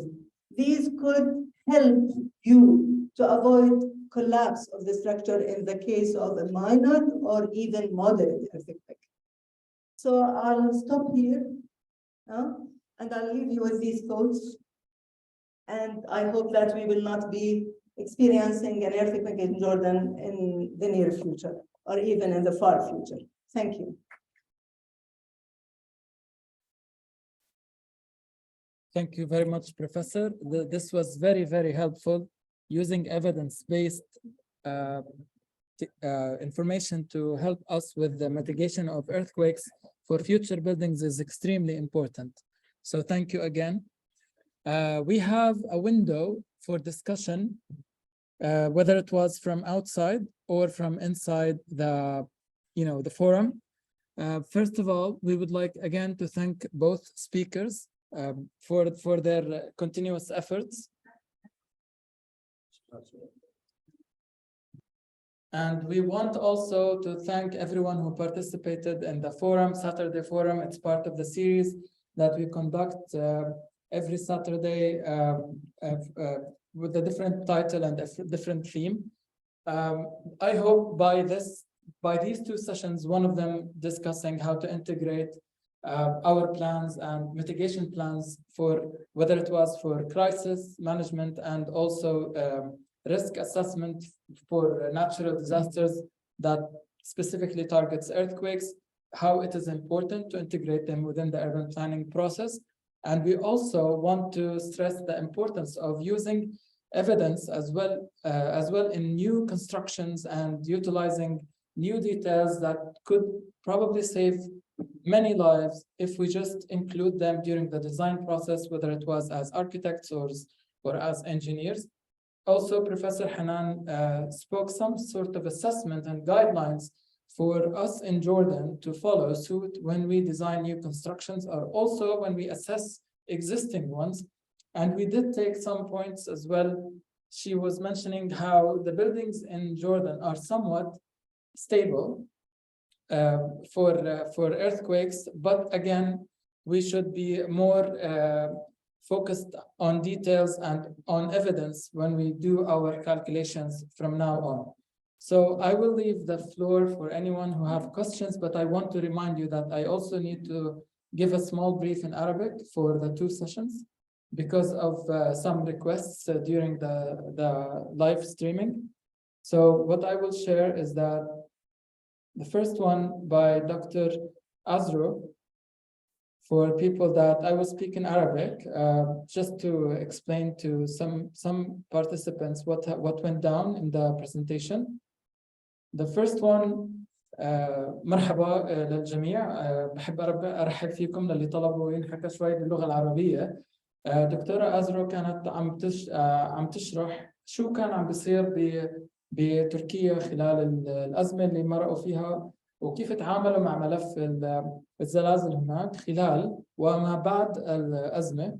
فكانت في اختصارات تم استخدامها على فكرة استخدام مجموعة من الخطط اللي احنا ممكن إذا كانت عندنا متوفرة نعمل خطة طوارئ واستجابة بشكل مناسب ونقلل فيها نسبة المشاكل اللي ممكن تحصل من الزلازل. أكبر عامل لازم ندير بالنا عليه هو عامل اللي هي loss of life أو فقدان الأرواح بسبب الكولابس للمباني وكيف هي تؤثر على حياة الناس. ثاني مشكلة كانت هي العبء الاقتصادي الذي يترتب على الزلازل اللي موجودة اللي بتصير في بلد معين أو في مدينة معينة. وهي استطاعت تقسيم الخطط التي يجب أن نتبناها إلى مجموعة معينة من الخطط. خطط تعنى خلينا نحكي بمرحلة الأزمة نفسها وكيف نقوم بإدارة هذه الأزمة، وفي خطط ترتبط أكثر بنوعية وتحديد المخاطر أو بنسميه إحنا الريسك أسسمنت، مرحلة الريسك أسسمنت، وكيف نربط بينهما. لأنه اللي عم بيصير كان إنه هم ممكن طوروا مجموعة من الخطط للتعامل مع الأزمة لكنها غير مربوطة فيما بعد في مرحلة تحديد المخاطر، فبالتالي كان في ضعف في الإجراء أو في تنفيذ عملية التعافي من الأزمة. فهاي الخطط هي كانت مرتبطة بالتنقل وكيفية الوصول للأماكن المتضررة. يجب عمل خطة واضحة لهذا الأمر على مستوى الدولة وعلى مستوى المدن. يجب أيضا جعل هناك خطة لتوزيع الخدمات ولتوزيع المعونات التي تصل سواء كانت داخلية أو خارجية. يجب أن يكون هناك خطة للتعامل مع الديسبليسمنت أو خلينا نقول الحالة التي تصبح بعد المشكلة، وهي أنه بيصير في مجموعة كبيرة من النازحين داخليا من نضطر نتعامل معهم ونوجد لهم أماكن ليقعدوا فيها لبين ما يرجع الوضع الطبيعي في أماكن معيشتهم، أو أنهم رح يصبحوا عبارة عن لاجئين في المدن الأخرى اللي نزحوا إليها. ولازم يكون عندنا برضو خطط لاستخدام تقنيات تكنولوجية حديثة سواء كانت عن طريق تطبيقات أو درونز أو عن طريق استخدام أيضا الذكاء الاصطناعي في معالجة الأزمات اللي خلال الأزمة نفسها. وأيضا يجب أن يكون هناك خطة لإزالة مخلفات ومشاكل وما يتركه الزلزال.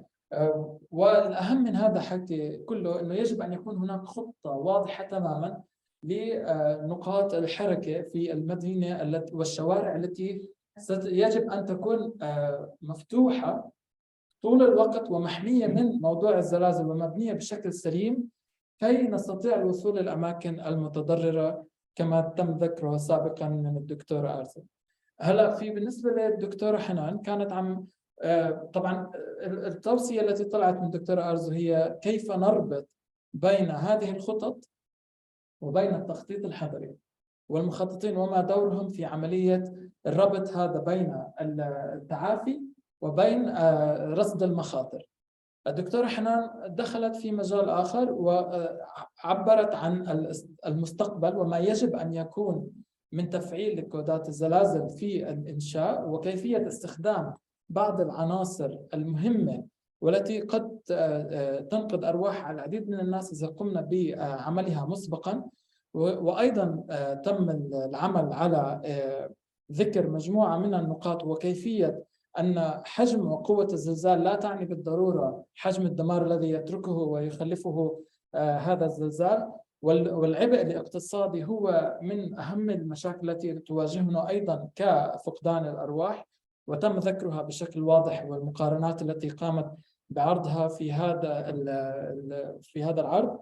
وأيضا كان هناك مجموعة من خلينا نحكي مجموعة من الخطوات التي يجب أن نتبعها في عملية اختيار الموقع، في عملية نوع التربة، وكيفية التخلص إذا كانت التربة من التي يعني تجعل الأمر أسوأ بسبب تعرضها لأي نوع من الزلازل. وأيضا كان في هناك مجموعة من التوصيات أين يجب أن نبني في مدينتنا في المستقبل، وأيضا كيف يجب أن نتعامل مع المباني القائمة حاليا. وأيضا كان هناك ذكر لوضع المباني نوعا ما في بلدنا أنه هي فيها نوع من الاستقرار، لكن يجب أن النظر إليها بشكل معمق أكثر.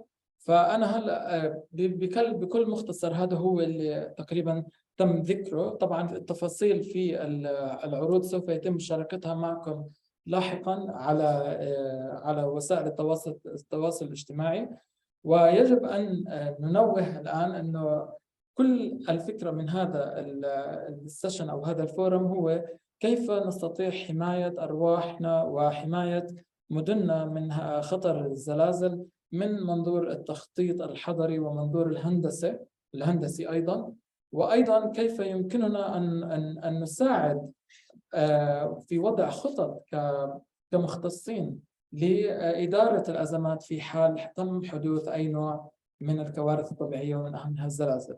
سوف أترك الآن المجال مفتوح للمشاركة من داخل القاعة. حاليا في معنا المهندس جمال جلوقة في البداية، بعدين رح يتبعه مهندس دكتور خالد، وأيضا دكتورة رانيا سوف تتحدث.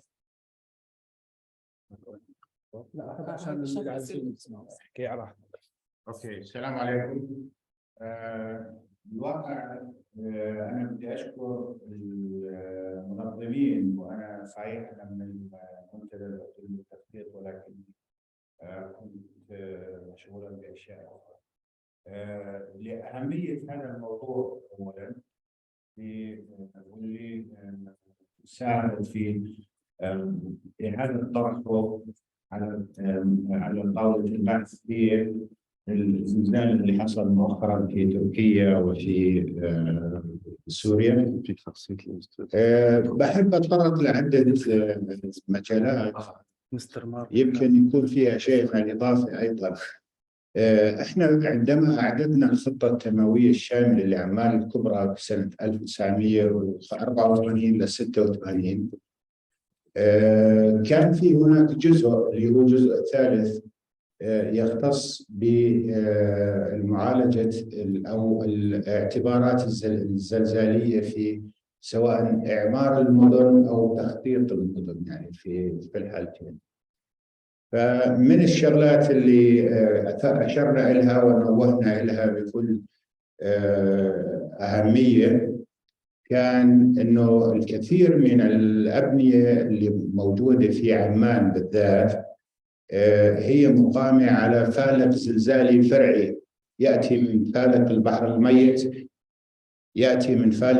الميت ويستمر، يفوت على عمان من عند راس العين وبيكمل أشرفية، جوفة، جبل التاج، ماركة، الزرقاء، شرق الزرقاء وإلى النفق. فهذا الفالق الواقع جاي في منطقة طبوغرافيا شديدة الانحدار، ومع الأسف لم يؤخذ هذا الموضوع بالاعتبار عند تطبيق الخطة، فتم السماح بالإعمار أنا بسميه عشوائي، سواء في منطقة غرب عمان أو شرق عمان، لأنه سمحوا بالبناء أو كانت الأراضي كلها منظمة لغايات سكن ألف وباء. وأنا نفذت الجزء اللي متعلق بالخطة بهذا الموضوع، إنه أجزاء كبيرة حوالي 30 كيلومتر مربع من المناطق المنظمة ألف وباء أنا أعدت تصنيفها كجيم ودال، وهذا مشان أتيحت تكون أكثر أكسسبل للناس، أكثر إمكانية إنه يستعملوها، وكونها من المناطق البعيدة عن الخطر الزلزالي أيضا. فللأسف اللي صار إنه حاليا يعني الواقع اللي بيحكي إنه 70% من سكان عمان الكبرى حاليا ساكنين في منطقة عمان الشرقية في أبنية لم تراعى فيها المعايير الزلزالية بشكل أو بآخر، وإنما بنيت بشكل تدريجي، طابق ثم طابق ثم طابق ثم هيك.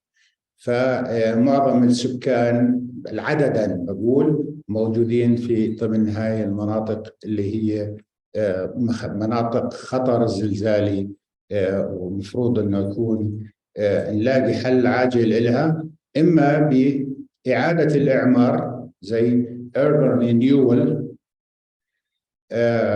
للمناطق هذه في مناطق أخرى يعني تكون، أو بنفس المناطق بس بمواصفات أخرى، أو بواسطة تقوية الاستراكشرز اللي موجودة.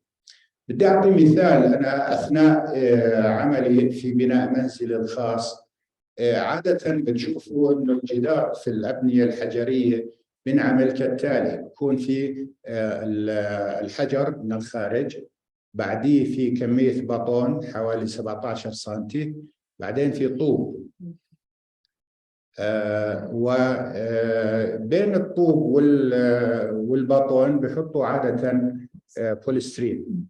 بوليسترين بيشتغل شغلتين: هو بيعزل البناء من الداخل، ولكن لا يستطيعوا انهم يطبقوه على منطقة الأعمدة والعقدات، فبتلاقي هاي المنطقة صارت منطقة ضعيفة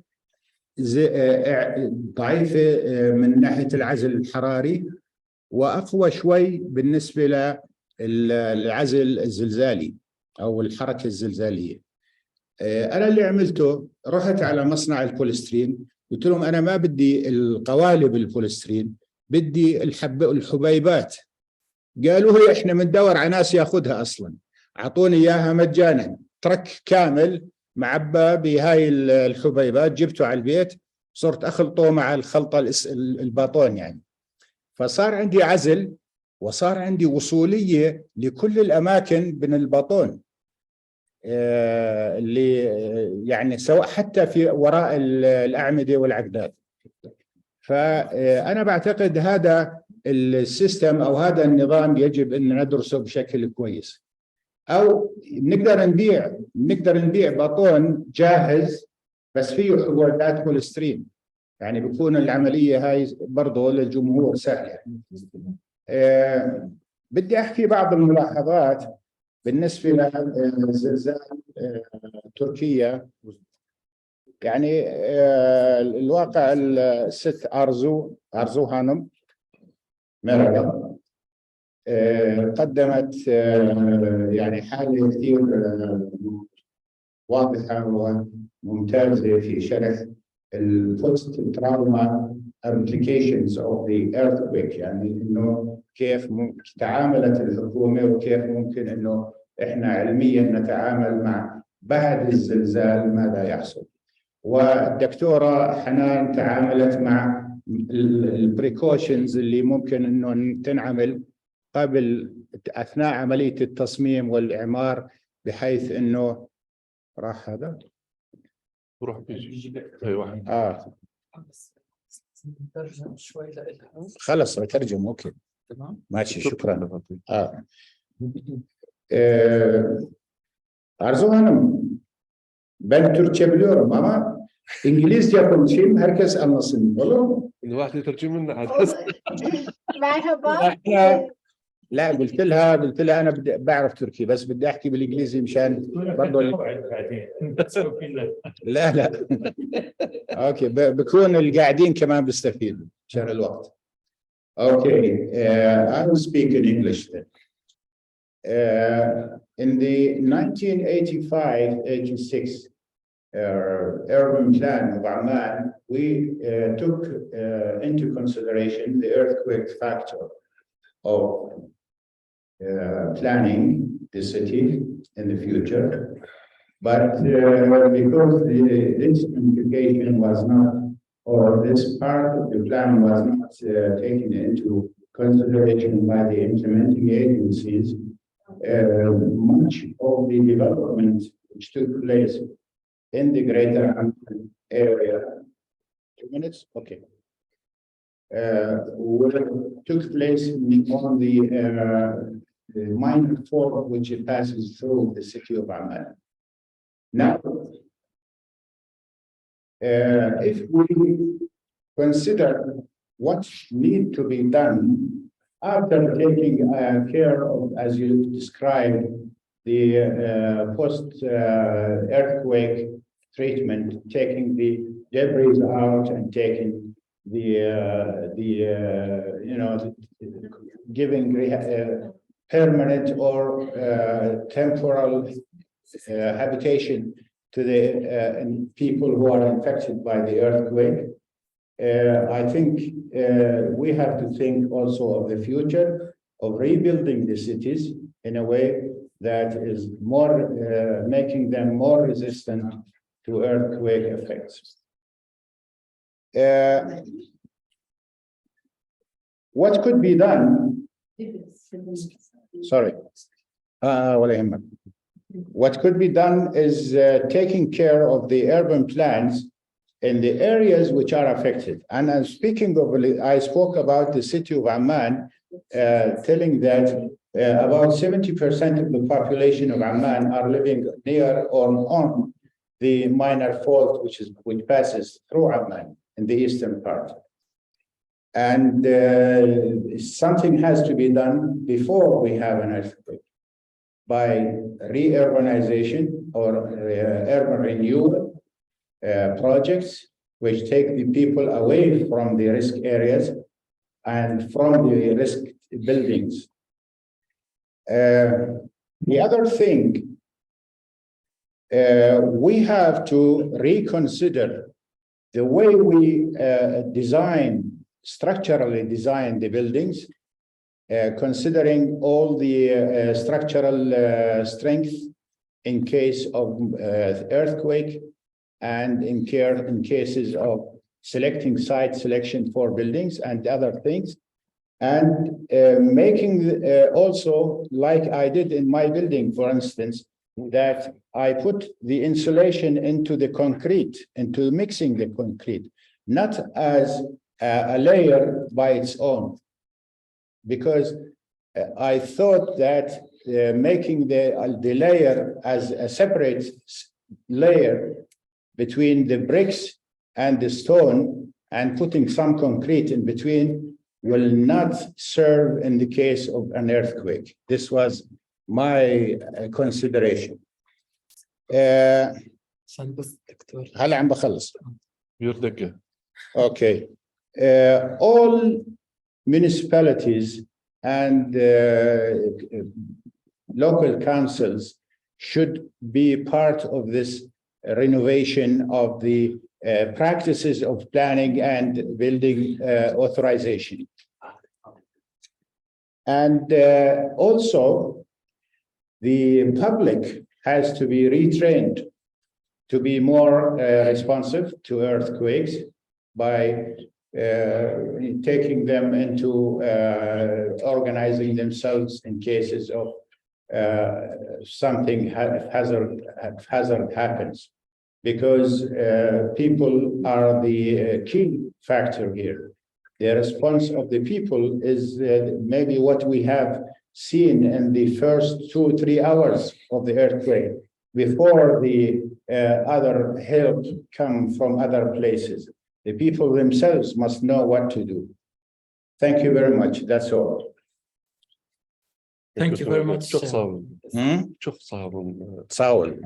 Yeah, thank you very much. These are very important notes to take into consideration, and I'm sure Dr. Azra also agrees with most of what you shared. Now I will pass the mic to Dr. Khalid, who will also share his thoughts and maybe some questions. And also, if anyone wants to know more details, and also Dr. Arzu, if someone speaks in Arabic, there is also captions in English that you can see, just in case you needed some help. It is on the Facebook page.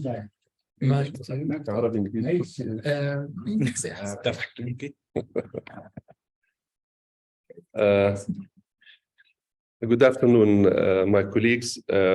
Many thanks to our lecturers. It was very fruitful seminar, and I gained a lot of knowledge as an accumulative knowledge for my previous experience. I want to share two of my experience in taking into consideration the faults, earthquake faults. I was a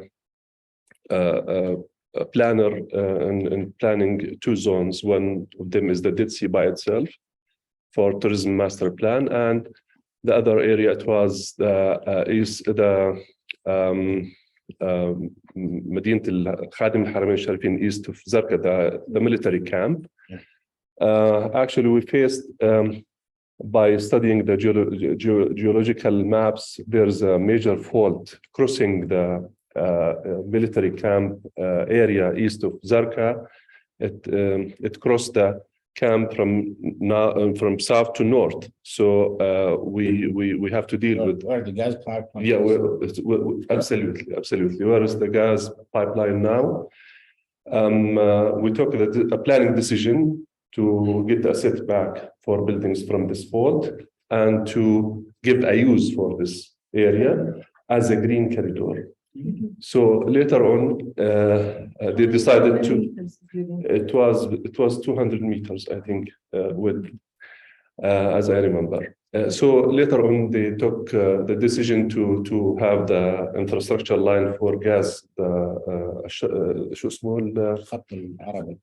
the Arab gas line. Pipeline. Al-Fajr line, gas line. The other case is within the Dead Sea area. You know, the Dead Sea by itself is in a great Rift Valley fault. So in a detailed planning, and we studied wherever there is a fault, there is a major fault, secondary faults, and we decided as a planners to have this setbacks again for buildings from these faults and to allocate a natural looking like mutanazzah or parking or something like that to accommodate these areas among the urban fabric of the development. We faced a challenge. One challenge, the committee of the ministers asked us to have high-rise hotel buildings along with the Dead Sea Beach area for waterfront. So as a planners, we regret that we told them we cannot have a high-rise building because of two reasons. One of them is the earthquake. Suspects. It will affect very strong effect. It will shake all these high-rise buildings and will have casualties, a lot of them. So we are pro low-rise buildings and to have horizontal development. Why horizontal development? Because the environment by itself at the Dead Sea is a healing environment. It's a healing environment. So we mix all these factors together and we get, by the end of the day, to the decision of having a low-rise buildings and to have a horizontal development. The ministers, they put us on hold around 6 months until we win the battle. Yeah, until we won the battle, and we nowadays you cannot see at the Dead Sea shoreline any high-rise buildings. So now I have a question to Dr. Hanan.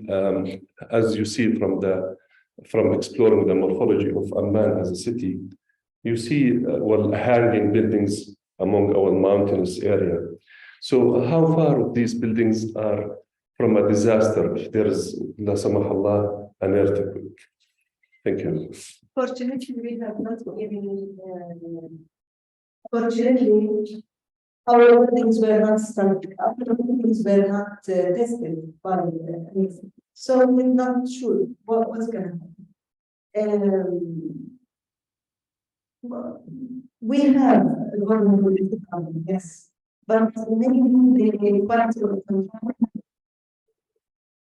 And most of our structures are lower rise and medium rise, so this is a good factor. Nobody needs. They have made attempts to assist the city of Amman, for example, in the city of Erbil, in the city of Aqaba. There are studies, and the government is aware of these studies. To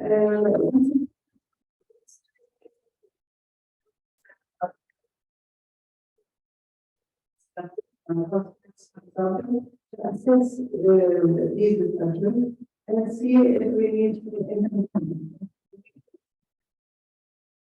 That's okay. The advice to the government of Jordan in this matter. Of course, instead of government structure, Yeah. as the government structure that is signed.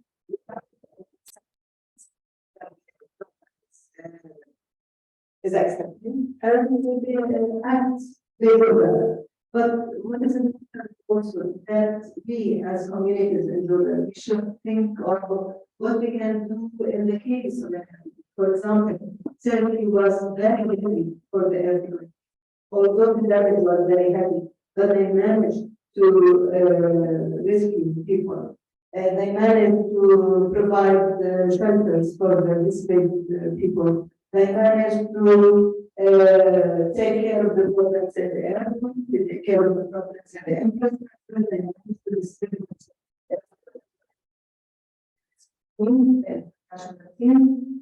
we have to carry on. That's what we can work on. I have a question to Dr. Hanan regarding the building facade. We use stone, natural stone. What about the expected behavior of stone? Do you recommend using stone in the building facade? This is my first question. The second one, just questions. Do you recommend building with vehicles or continuing technologies?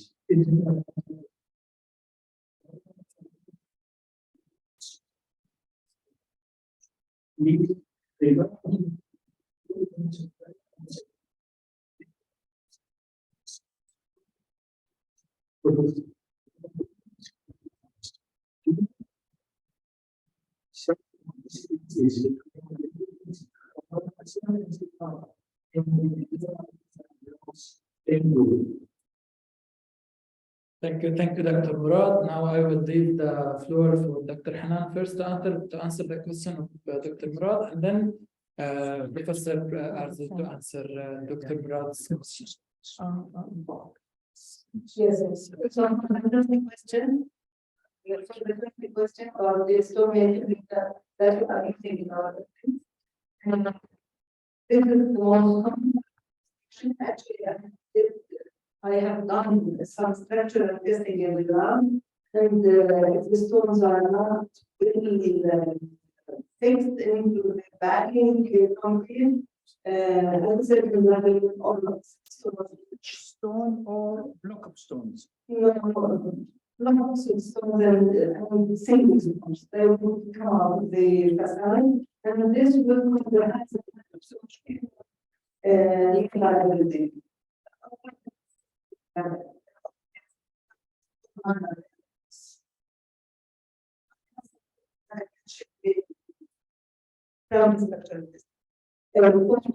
Precast construction is commonly used in the world. There is no problem. You can make specific measures to ensure the integrity. For example, you have to have a topping slab that is cast in steel to prevent or resistance. There is no problem, but you have to design it in a proper way. Thank you. Not necessarily, no. Precast construction, there is no problem. If you cast concrete, you can use the elements of precast, you can erect your structure, but then you have to have the topping slab to connect all of the elements together.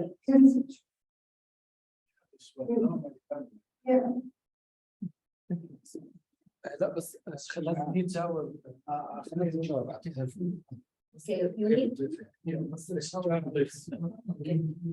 Now we will leave the floor for you, Dr. Arzu, to answer the question. Thank you very much, but I couldn't hear the question because I think your microphone has a problem. Can you repeat the question? Sure. So the question is, he was asking if we should make a good distance between buildings based on your experience with what happened in Turkey. Do you recommend separating the buildings with more setbacks, or the existing setbacks will suffice, especially in commercial buildings? Yes, thank you. Actually, I'm not an constructor or I'm not engineer, but what we observe and what we heard from our construction experiences, and I can say, if you build properly and if you obey the rules of construction or building codes, there should be no problem, and we have to rely on our engineers, but we of course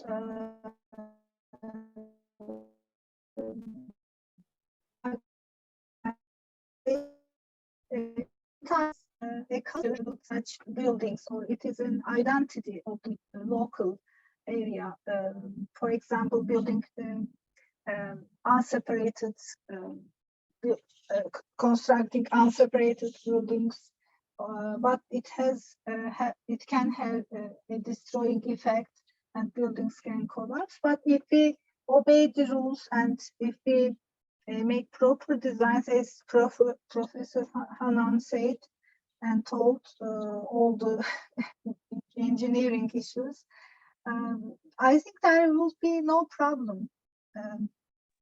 But maybe in some cases, if the risk is very high to settle there, in some cases we should abandon such buildings. But in practice, if we obey the rules, there will be no problem, I think. We should trust on the engineering practices, and this is the problem.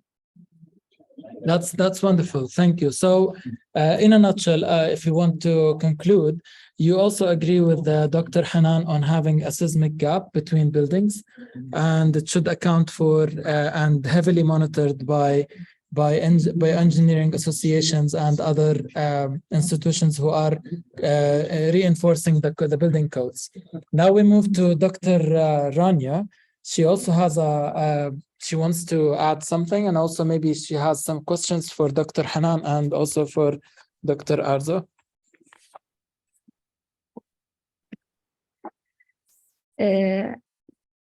Good evening, everybody. Hello, Dr. Arzu. How are you? Hello. I'm Rania. Hi, Rania. To meet you here, and thanks for your accepting our invitation. Our big condolences to the victims of earthquake at Turkey. It was really a big disaster. And thank you for your presentation, Dr. Hanan and Dr. Arzu. I like to comment on your presentation that you said that the cities is not just a housing area. Yes, this is truly true, very true. And we need, of course, to rebuild and reconstruct these areas.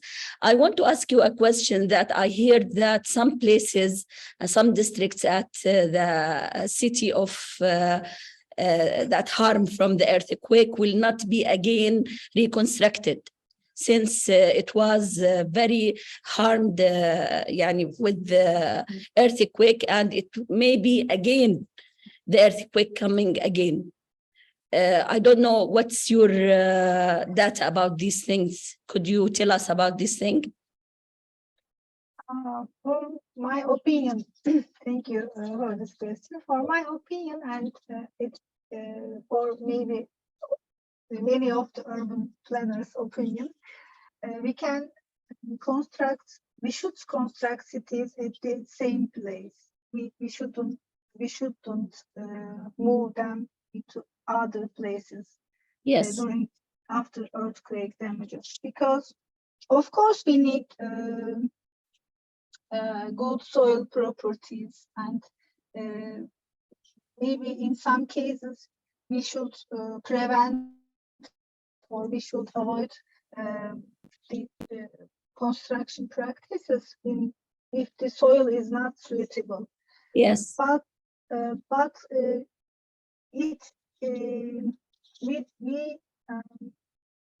how can I say? We should prevent to go other places. Instead, in city, in the same city, we should find, yes, in the existing city. Yes. We should have very good investigations. Where is the proper place where we had buildings collapsed, and why collapsed? We should find the reasons and then develop solutions. And because it is, if we move to other places that you need more maybe money to build a new cities or something like this, and more time, of course. It doesn't matter if you have money. It doesn't matter, because if you go to other places and only they are safer, you can lose your city culture. You cannot revitalize the city. You cannot get residents of the city, the earthquake victims back. And if you do, and everything is okay, for example, after 20 years ago, existing the city collapsed. Most of the collapsed city was there. And if you have another safer places, another new development, it means the between in these areas will fill in time, and these are maybe usually agricultural land. This is the urban economics. Yes, that's okay. Good, I think, to make urban agricultural lands inside the cities and parks, green parks as well, not just a housing area. But of course, it's need a reconstruction urban planning. All urban plannings must make another plan after the earthquake happened now in all cities affected with this massive earthquake. Yes, we develop city in the same place, but of course we shouldn't construct each building at the same parcel. Yes. Okay. We should find safer places in the city, and our engineers say that they can construct buildings in everywhere. For example, maybe the costs are increasing. Yes, I have a lot of questions for you, but of course, we have now a limited time. Thank you very much, Dr. Arzu. Thank you. You're welcome. Thank you. Thank you, Dr. Rania. I want to ask Dr. Hanan. yeah. بالعربي معلش. دكتورة حكيتي على المنشآت وعلى وزن المنشآت. هلا الماتيريال اللي انت بتفضليها، او مثلا في الدول الغربيه بيبنوا بالخشب، بيبنوا مثلا الستراكشرز اللي معلش سامحوني صوتي شويه اليوم، بيبنوا كمان بماتيريال شويه تكون فوم خفيفه، بتأيدي هاي الاتجاهات او الممارسات. نسبة 60 إلى 65% من عدد القتلى بالقرن اللي هو 1900 لل 1999 كانوا من المباني اللي هي بنعتبرها unreinforced masonry. سواء كان الميسنري هو طوب أو كونكريت أو كذا. وحكينا إنه reinforced concrete structures هاي أو buildings هي احتمالية إنها يصير لها انهيار هي أقل من هذيك الستراكشرز، لكن إذا انهارت هي رح تقتل عدد أكبر من الناس. بسبب طبعا وزنها. يعني شفنا إحنا يختاروا مواد تكون خاصة في المباني العامة. هلا إذا كان لاحظت بالدول الغربية حتى تركيا مثلا الكافتيريات، المستشفيات، المدارس، المباني اللي بتاخذ عدد كبير من الناس عادة تصمم بشيء خفيف construction. لا مش بس هيك، لا مثلا المستشفيات بتركيا all the hospitals in the area struck by the earthquake in Turkey were not affected because those were designed in a specific manner to avoid collapse. They were seismically isolated. Yes. So you can design your structure according to the importance of the structure. Thank you. كمان سؤال ثاني بخصوص المباني. دكتورة لأنه في ناس في ثلاثة هي آخر سؤال اللي تعرضت لنفس الزلازل كلها لازم نشيل؟ لا بدنا نقيمها، وفي طرق للتقييم ونشوف هل المبنى الدمج اللي تعرض له هو بسيط أو كبير أو تضرر بشكل كامل. عادة بتروح فرق and these teams they assess the buildings and they tag the buildings with yellow, green, yellow or red. And some of the buildings you cannot just by simple inspection decide if you have to evacuate the building or you can use the building. It needs further assessment. It needs material testing. It needs structural analysis, of course. But the two extremes are obvious. The building is okay and the building is damaged. You cannot use it. In the middle, you have to do further assessment. Thank you. Thank you. So now we move to Engineer Baha. He has a question for you and also he has a question for Dr. Hanan. Good afternoon, Dr. Arzu. Thank you for this this amazing lecture. I try to as much as I can. So I have just a quick question. You mentioned something that actually we've been thinking about following this tragedy in Turkey, and during the aftermath and the news reports, we noticed that previously the government of Turkey were aware that this area is at high risk, and there was an initiative to rezone or regenerate or re-enhance the structures that and evaluate the structures in the city. And unfortunately, for some internal and local resistance, this didn't take place. But on the other hand, the response to the tragedy proven to be successful, with maybe some comments that you mentioned that needs maybe further improvement. Would you agree that if this, what I like to call soft planning, it's not physical planning, it's soft planning, the regulations, the risk management plans was not mature enough in Turkey, that God forbid the number of casualties will be higher, and that the only maybe fail safe in this formula was that there were some preparation in the past. So we need to pay more attention to planners that are not actually engineers. We always look at planners that are either architects or engineers, and we don't give much weight to planners who deal with things that are soft. They're not physical, like the regulations, the response plans. This is my first question for you. And my second question is for Dr. Hanan. You mentioned something very critical. Actually, all the notes that you gave about seismicity in Jordan actually contradicts with what we use as a local building code. We use masses too much. We use masonry. We use a mixture of reinforced concrete and traditional buildings. We also have a mixture of, we don't have an architectural character. So sometimes we use stone on high-rise buildings, and sometimes we use glass heavily in some floors, and then we follow up with stone.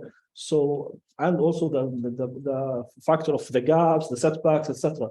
So do you believe that we are fortunate that we haven't been tested, yes, struck by an earthquake, but we need to think seriously of upgrading our local codes and standards, because if God forbid something happens, I believe 80% of Amman is not safe. Yes. Okay, so Thank you. Thank you very much. yeah, I will try to answer.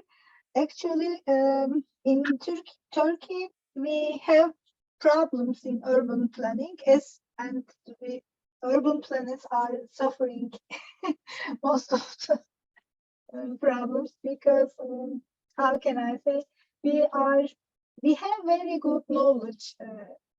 Actually, I think in the urban planning discipline and the practice, we have experiences, we have knowledge, but we have problems. The government does not regard actually our profession, and they are not aware of the importance of urban planning. It is, and they try to do very things. They want to do too many things, but and because they ignore urban planning and they are not aware of the importance of urban planning, their efforts become limited. And as we have also a chamber of urban planners, as maybe your urban planning forum is a kind of such duty in the society. We try to make aware the government and all other parts of the country, but it is maybe before making cities resilient, I think we should make the city planning discipline resilient in the society. Of course, the government has many practices. For example, they prepared city risk mitigation plans, not mitigation, risk reduction, disaster risk reduction plans. But this is only these are the cause of or misuse of concepts. They don't understand what is disaster risk reduction, what is mitigation. They think it is related only for the preparedness activities, and it is they focus on rescue and search issues. And after a while, we saw these are not enough. And they were preparing some plans. Of course, the plans were not completed. Actually, in the emergency case, for the emergency cases, there should be other plan. And for the risk reduction or risk mitigation issues should be related with the urban planning and building practices, construction practices. But the government officials are confused with these concepts, and they prepare plans, but they are mixing, they are confusing, and they don't understand the importance of urban planning. But of course, they want to also make some urban regeneration practices, but they are not preparing this assessment or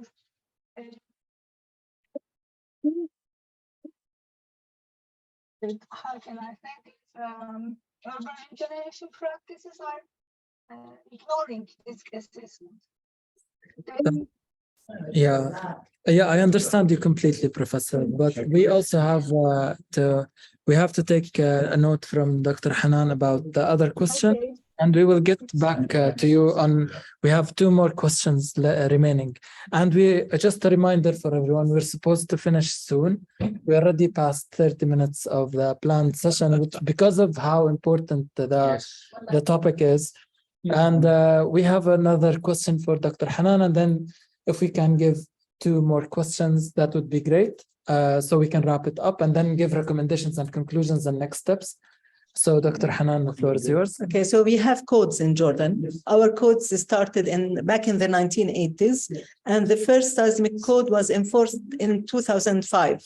The codes are there. There are regulations that would ensure a safe structure. The problem is with the implementation of the code and with the construction practice in the country. You can use whatever masses you want. You can use, make parking space in the first, in the ground floor or even in the 10th floor. You can construct your structure wherever you want, but this has to be taken into consideration in your design. The major problem in Jordan is that the architect finishes his design and then he gives his blueprints to the structural engineer. This kind of design is a big problem. It's problematic. They should start together. The conceptual design is very important. You want to do something, the structural engineer should think with you and think of how good your structure would respond in the case of an earthquake. Even in the form. Yeah. You have to control the architects, and not to design any kind of form without consulting with the system engineers. So it's parallel design, not design in series. This is a very important concept. Yeah. Yes, it's extremely important to have a participatory design process between the architect and the civil engineer. Now we move to Dr. Mace, and she has a question for Dr. Hanan and also yourself. Yes. Thank you, Dr. Arzu, for your presentation. I had a question that we typically, as urban planners, think of, the process of having this disaster preparedness approach as a top-down kind of measures. However, sometimes, and even in literature and studies that talk about disasters, there is also a very important aspect to focus on, which is what kind of bottom-up responses emerge from societies and communities that face and encounter these kinds of disasters.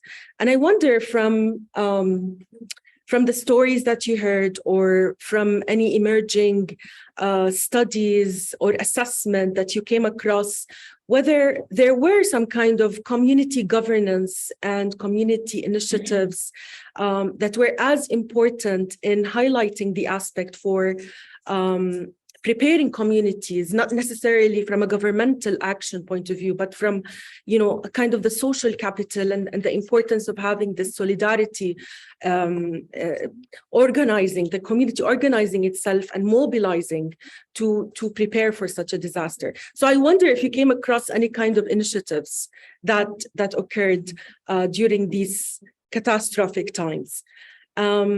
This is a question for you. And another question is for Dr. Hanan. But it's a very short question. And I think that maybe it was touched upon while we were discussing this issue, but I think it's kind of this relationship between architects and structural engineers. And you mentioned, for example, how we should pay attention to the mass and not necessarily from its, configurational point of view, but also from its weight.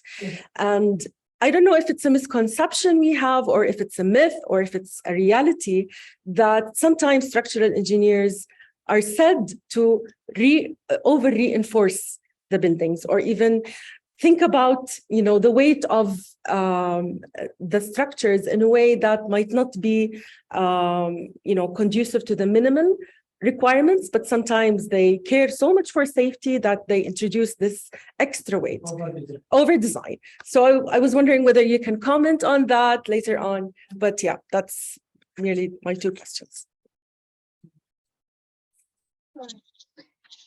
Should I answer? Firstly, yes, there are too many community-based groups in Turkey. For example, after 99 earthquakes, maybe there was a very big awareness in the society, and around Marmara, usually around Marmara, Istanbul, we witnessed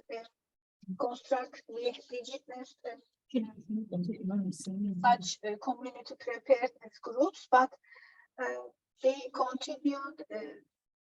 We have too many but what we understand from preparedness is focusing on after disaster issues, rescue issues. And we have neighborhood programs, etc. But as I said, after a while we forget them. When an earthquake occurred, the awareness is arising, and people are constituting such groups. These NGOs are becoming very important, but after a while we forget them, and some always a few of them can continue to live, to survive. Actually, we should direct this solidarity issue and this community-based organization into mitigation and risk reduction issues. And we should need, as I said before, urban risk mitigation planning. And it is also not dependent on the individuals. Individuals sometimes cannot decide the best decision. There should be a down-up approach, but sometimes there should be an up-to-down approach. We should be participative. We should develop too many alternative solutions, but we should come together with these communities, with the communities under risk, and then we can give good decisions. I mean, the city planners and the urban planning discipline has such an advantage. We don't think only the building, the parcel, but we think the whole area in the city, and disaster risk or earthquake risk usually can be not only one building. Usually it is clustered in some small places, and we should decide as urban regeneration, of course, but we need to assess risk, and we need to assess building risk, soil risk, and of course social vulnerabilities. How can they what will be the community do during the not reconstruction but regeneration process or retrofitting process? We should think also the social aspects, and we should decide with the community. But sometimes it is a risk perception issue actually from the social aspect, and people do not perceive the risk. Yes, that's absolutely correct. You are absolutely correct. Now we move to Dr. Hanan to answer the final question before we have the conclusions and the remarks. So Dr. Hanan, the floor is yours. Okay. So a structural engineer or a civil engineer should abide by the code. The code regulations are devised to ensure a certain level of safety. If he's not sure of what he's doing, he will be more uncertain, and he will add reinforcement. For example, he will exaggerate with the cross sections or all of that. This is not a good practice. This is a sign of weakness, and this will cost you much more money. A good design should respect strength, serviceability, and economy. It will affect the business resonance. Thank you very much.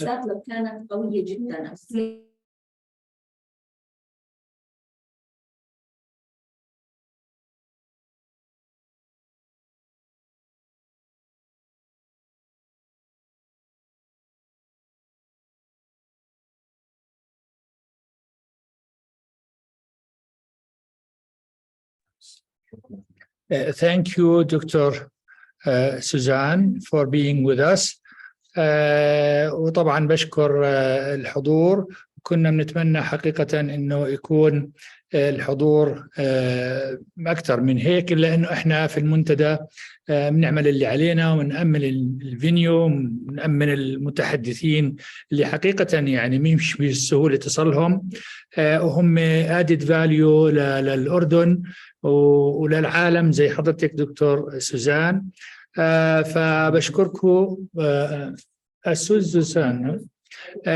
Thank you very much once again, and we have to finish, and we are planning to have an extra session forum for this very important topic, because it concerns lives, and which is the very precious thing that we have in common, all people of the world. Thank you very much, and goodbye. Thank you. Thank you, everyone. Thank you very much, Dr. Arzu. Thank you very much for this opportunity, and it was nice to meet you. I hope to see you again. Goodbye. Bye, take care. Bye. Goodbye.